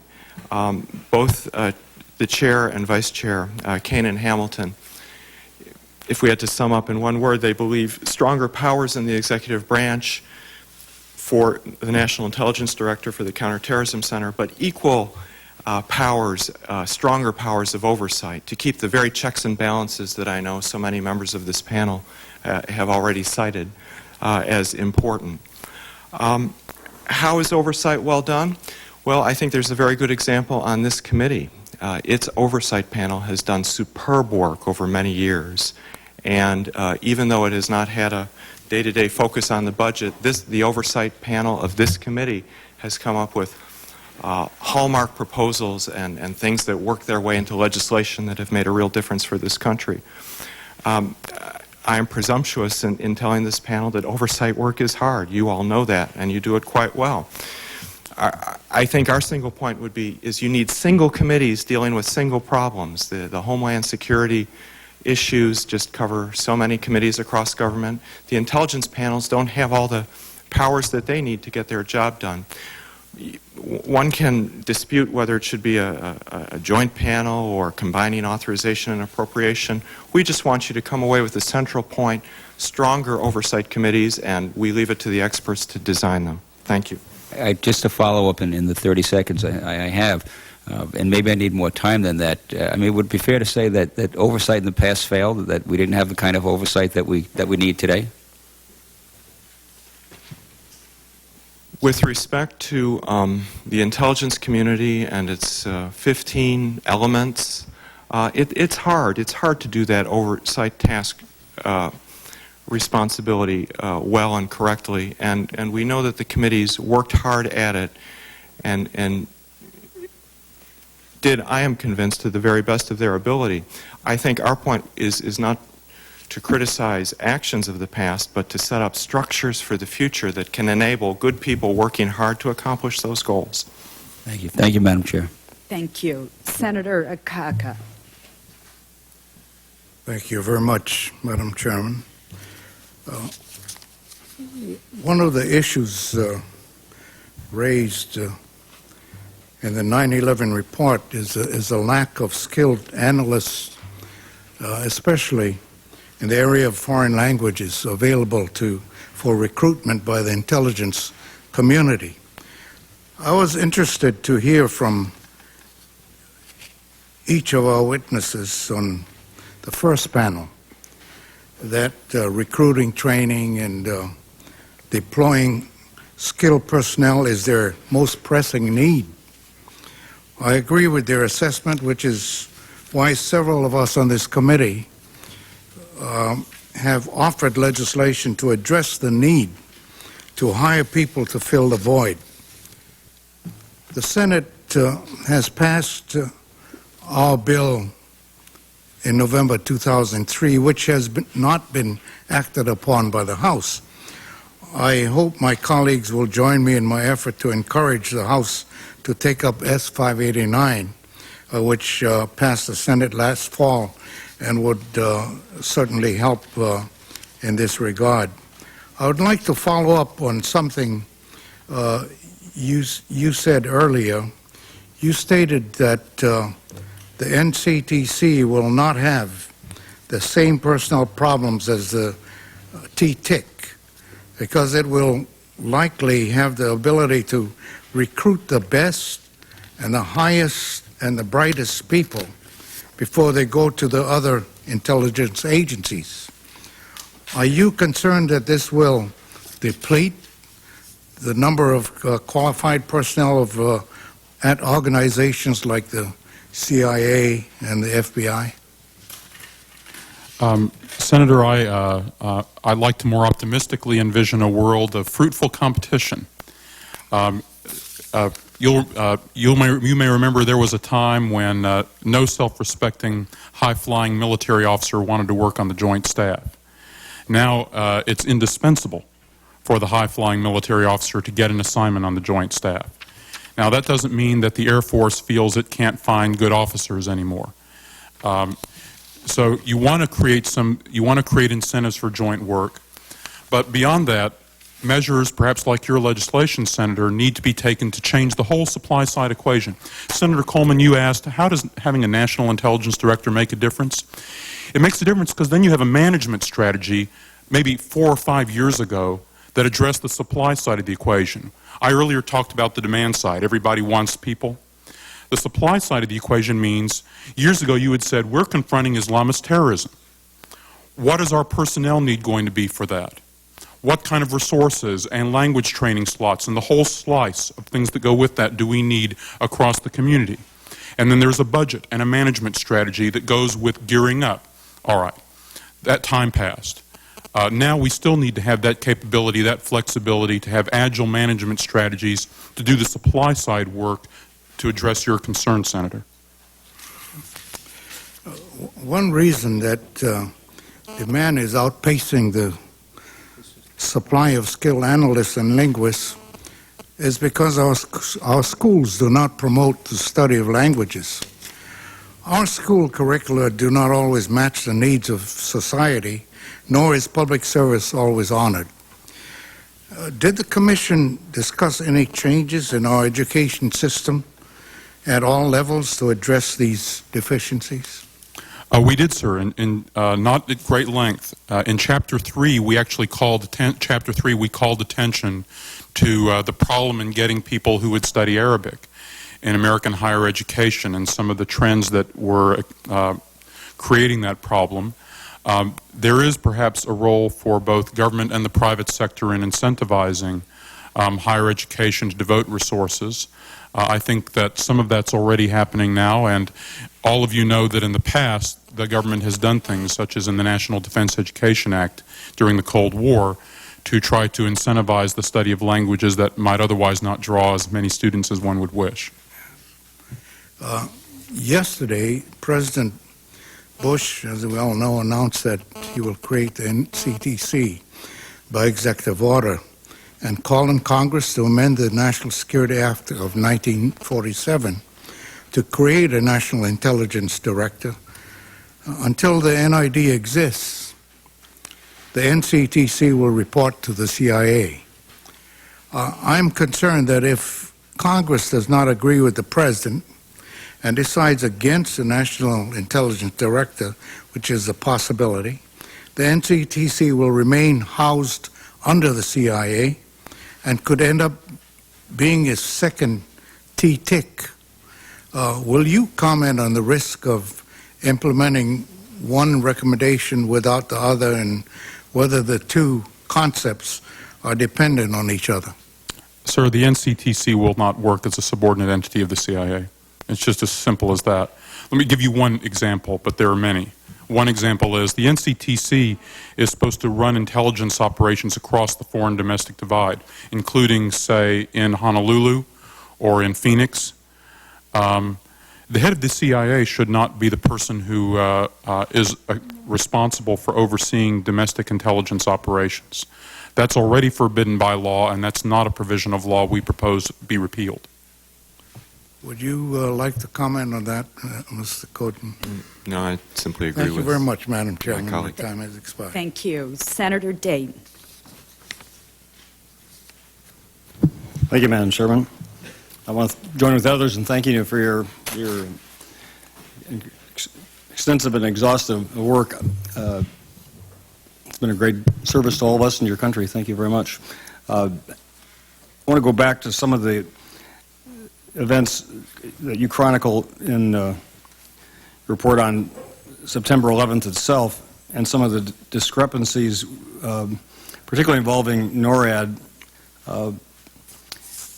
A week after 9/11, NORAD issued a public chronology in response to some of the initial reports that they had failed to defend our domestic airspace during the hijackings.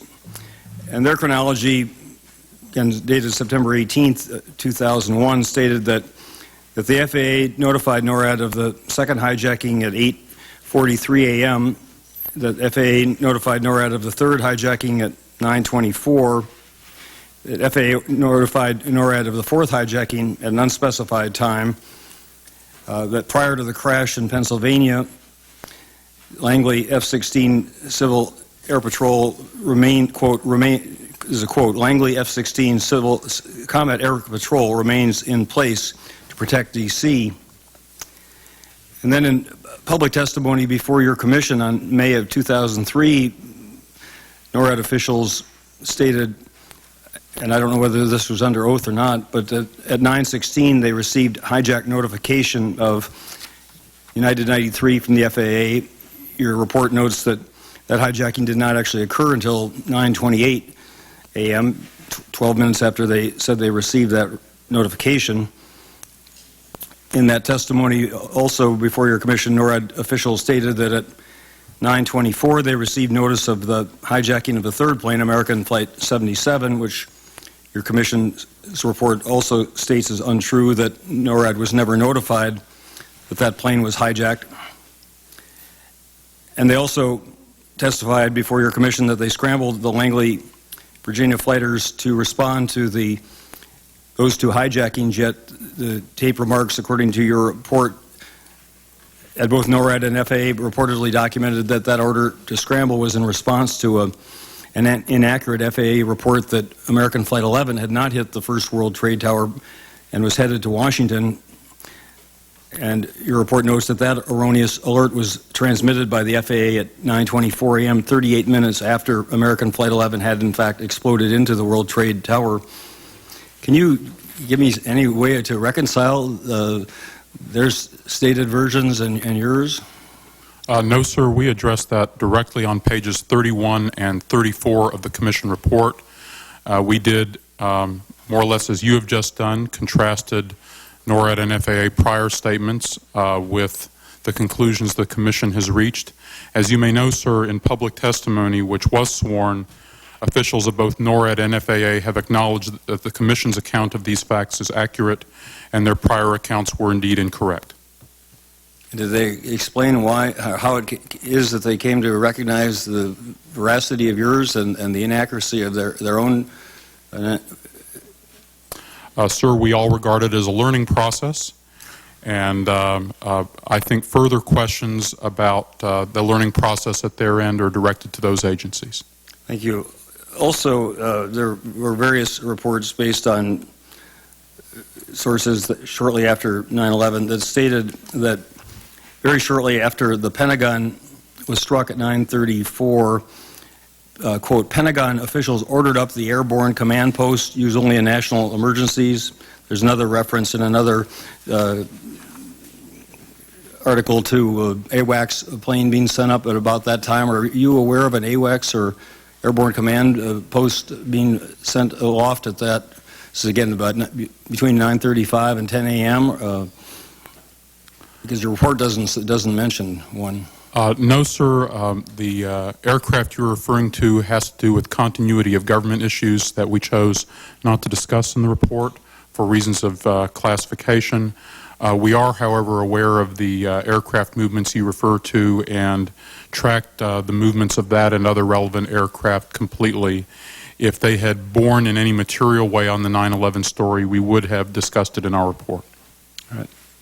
So is the implication that they're aloft and we're organizing a air defense of the United States at that point in time, domestic air defense? Is that? No, sir. That aircraft had nothing to do with organizing American air defense and played no part whatever in the command and control issues that NORAD faced that morning. Thank you. Regarding the 15 agencies, entities of the federal government now engaged in intelligence gathering activities, are there any that you could recommend to us be merged or consolidated? Sir, we did not take on the next issue of whether or not you need all these separate agencies, but we did do this. We did suggest that some of agencies that are now in the intelligence community actually don't really need to be there. For instance, the State Department's Intelligence Research Bureau should just work for the Secretary of State. It should be an intelligence support entity for that department, and it doesn't have to obey the dictates of the intelligence community. One of the problems we heard about now is sometimes when you want to obstruct action, you call a meeting with all 15 of the agencies there as a way of inducing sclerosis. We were trying, in our recommendation, to find a way of simplifying and strengthening the capability building structure. Thank you, Madam Chairman. Thank you. Senator Levin. Thank you, Madam Chairman. One of the things that we learned, hopefully, from the events of 9/11 is that there was no accountability for the failures to do the jobs that were assigned to people. We had in the very case that you gave us, in the Minneapolis case, we had that information going to the bin Laden desk at FBI and national headquarters, and they did nothing with that information. We had in the case of the CIA folks overseas who saw the two people who they knew were part of Al-Qaeda go to a meeting, get to the United States. They were involved in the attack on the USS Cole. Then they later on got to the United States. The CIA people had the job of putting them on a watch list and did not. So the FBI was never alerted. That later on resulted in the CIA director being informed of this and saying, well, that's the FBI's job. But before you get to that, you have people who didn't do their job. It wasn't just stovepipes. That was a problem.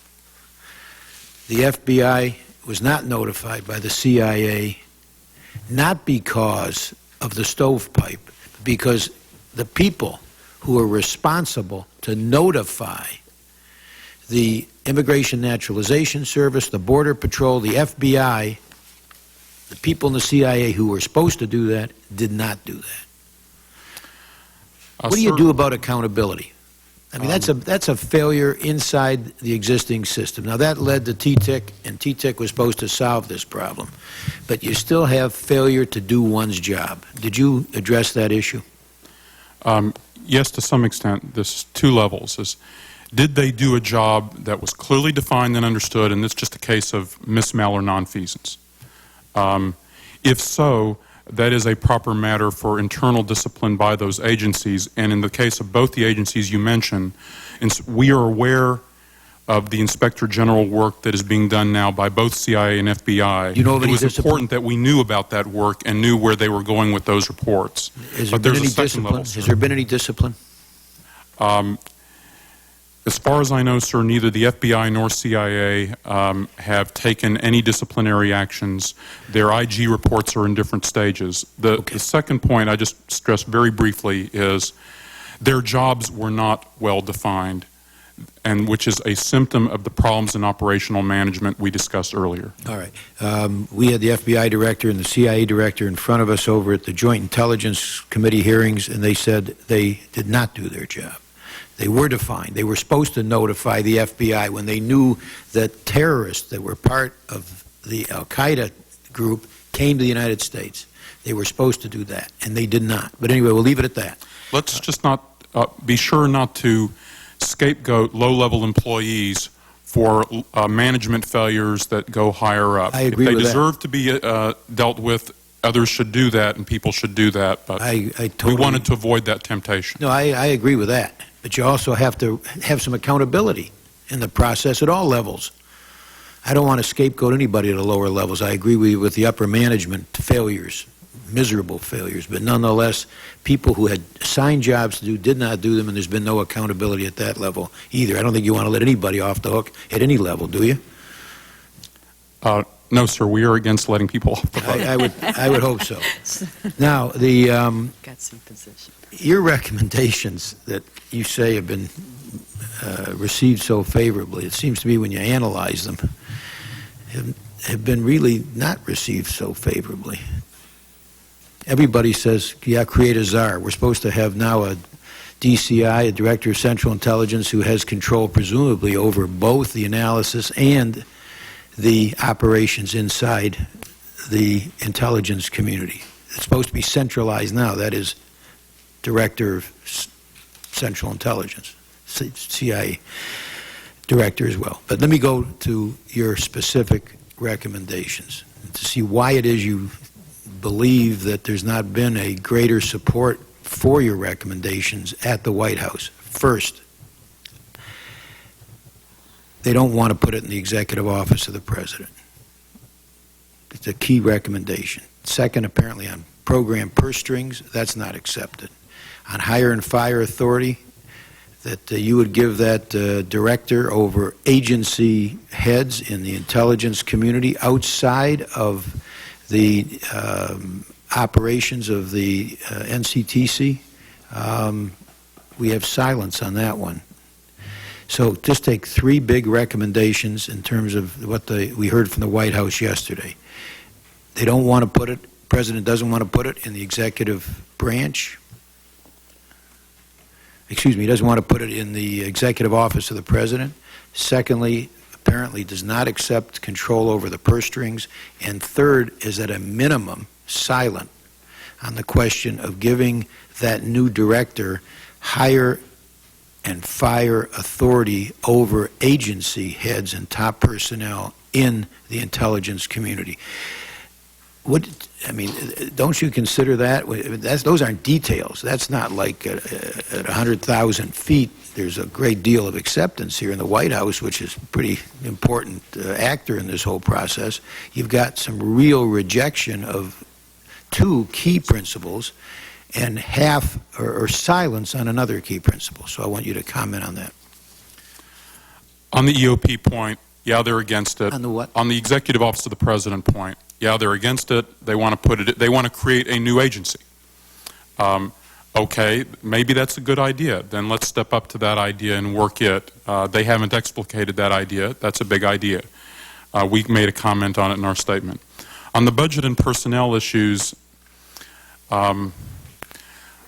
we prefer to think of what they did as a constructive beginning in a situation where they haven't really made up their own minds what they want to do. To be fair to them, they've had this now for about 10 days. Everybody agrees this needs to be handled thoughtfully. You heard the panel earlier this morning. We would rather encourage them to sit down and focus on the details and see where we go from there. Chris? Senator, I think we heard ice-breaking yesterday. Support from the President for a National Intelligence Director, support for a National Counterterrorism Center, for joint intelligence and joint planning of operations. These are fundamental breakthroughs that many who have looked at the intelligence community over 2 decades have understood the problem and made recommendations and frankly have gotten nowhere. We think we've gotten somewhere as of yesterday. But even though the ice broke, there's still a lot of water that you have to paddle that's pretty dangerous to get across, and we're going to devote ourselves to that effort. My time is up. Thank you. Thank you. I want to thank our witnesses for being here today and for the extraordinary work that they have done on this report. We very much appreciate your assistance, and we look forward to working closely with you as we proceed with the remainder of the committee's work. The hearing record will remain open for 5 days. We hope you will be willing to respond to additional questions from the committee members. Again, thank you very much for your service, and this hearing is now adjourned.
Make C-SPAN your resource for this month's congressional hearing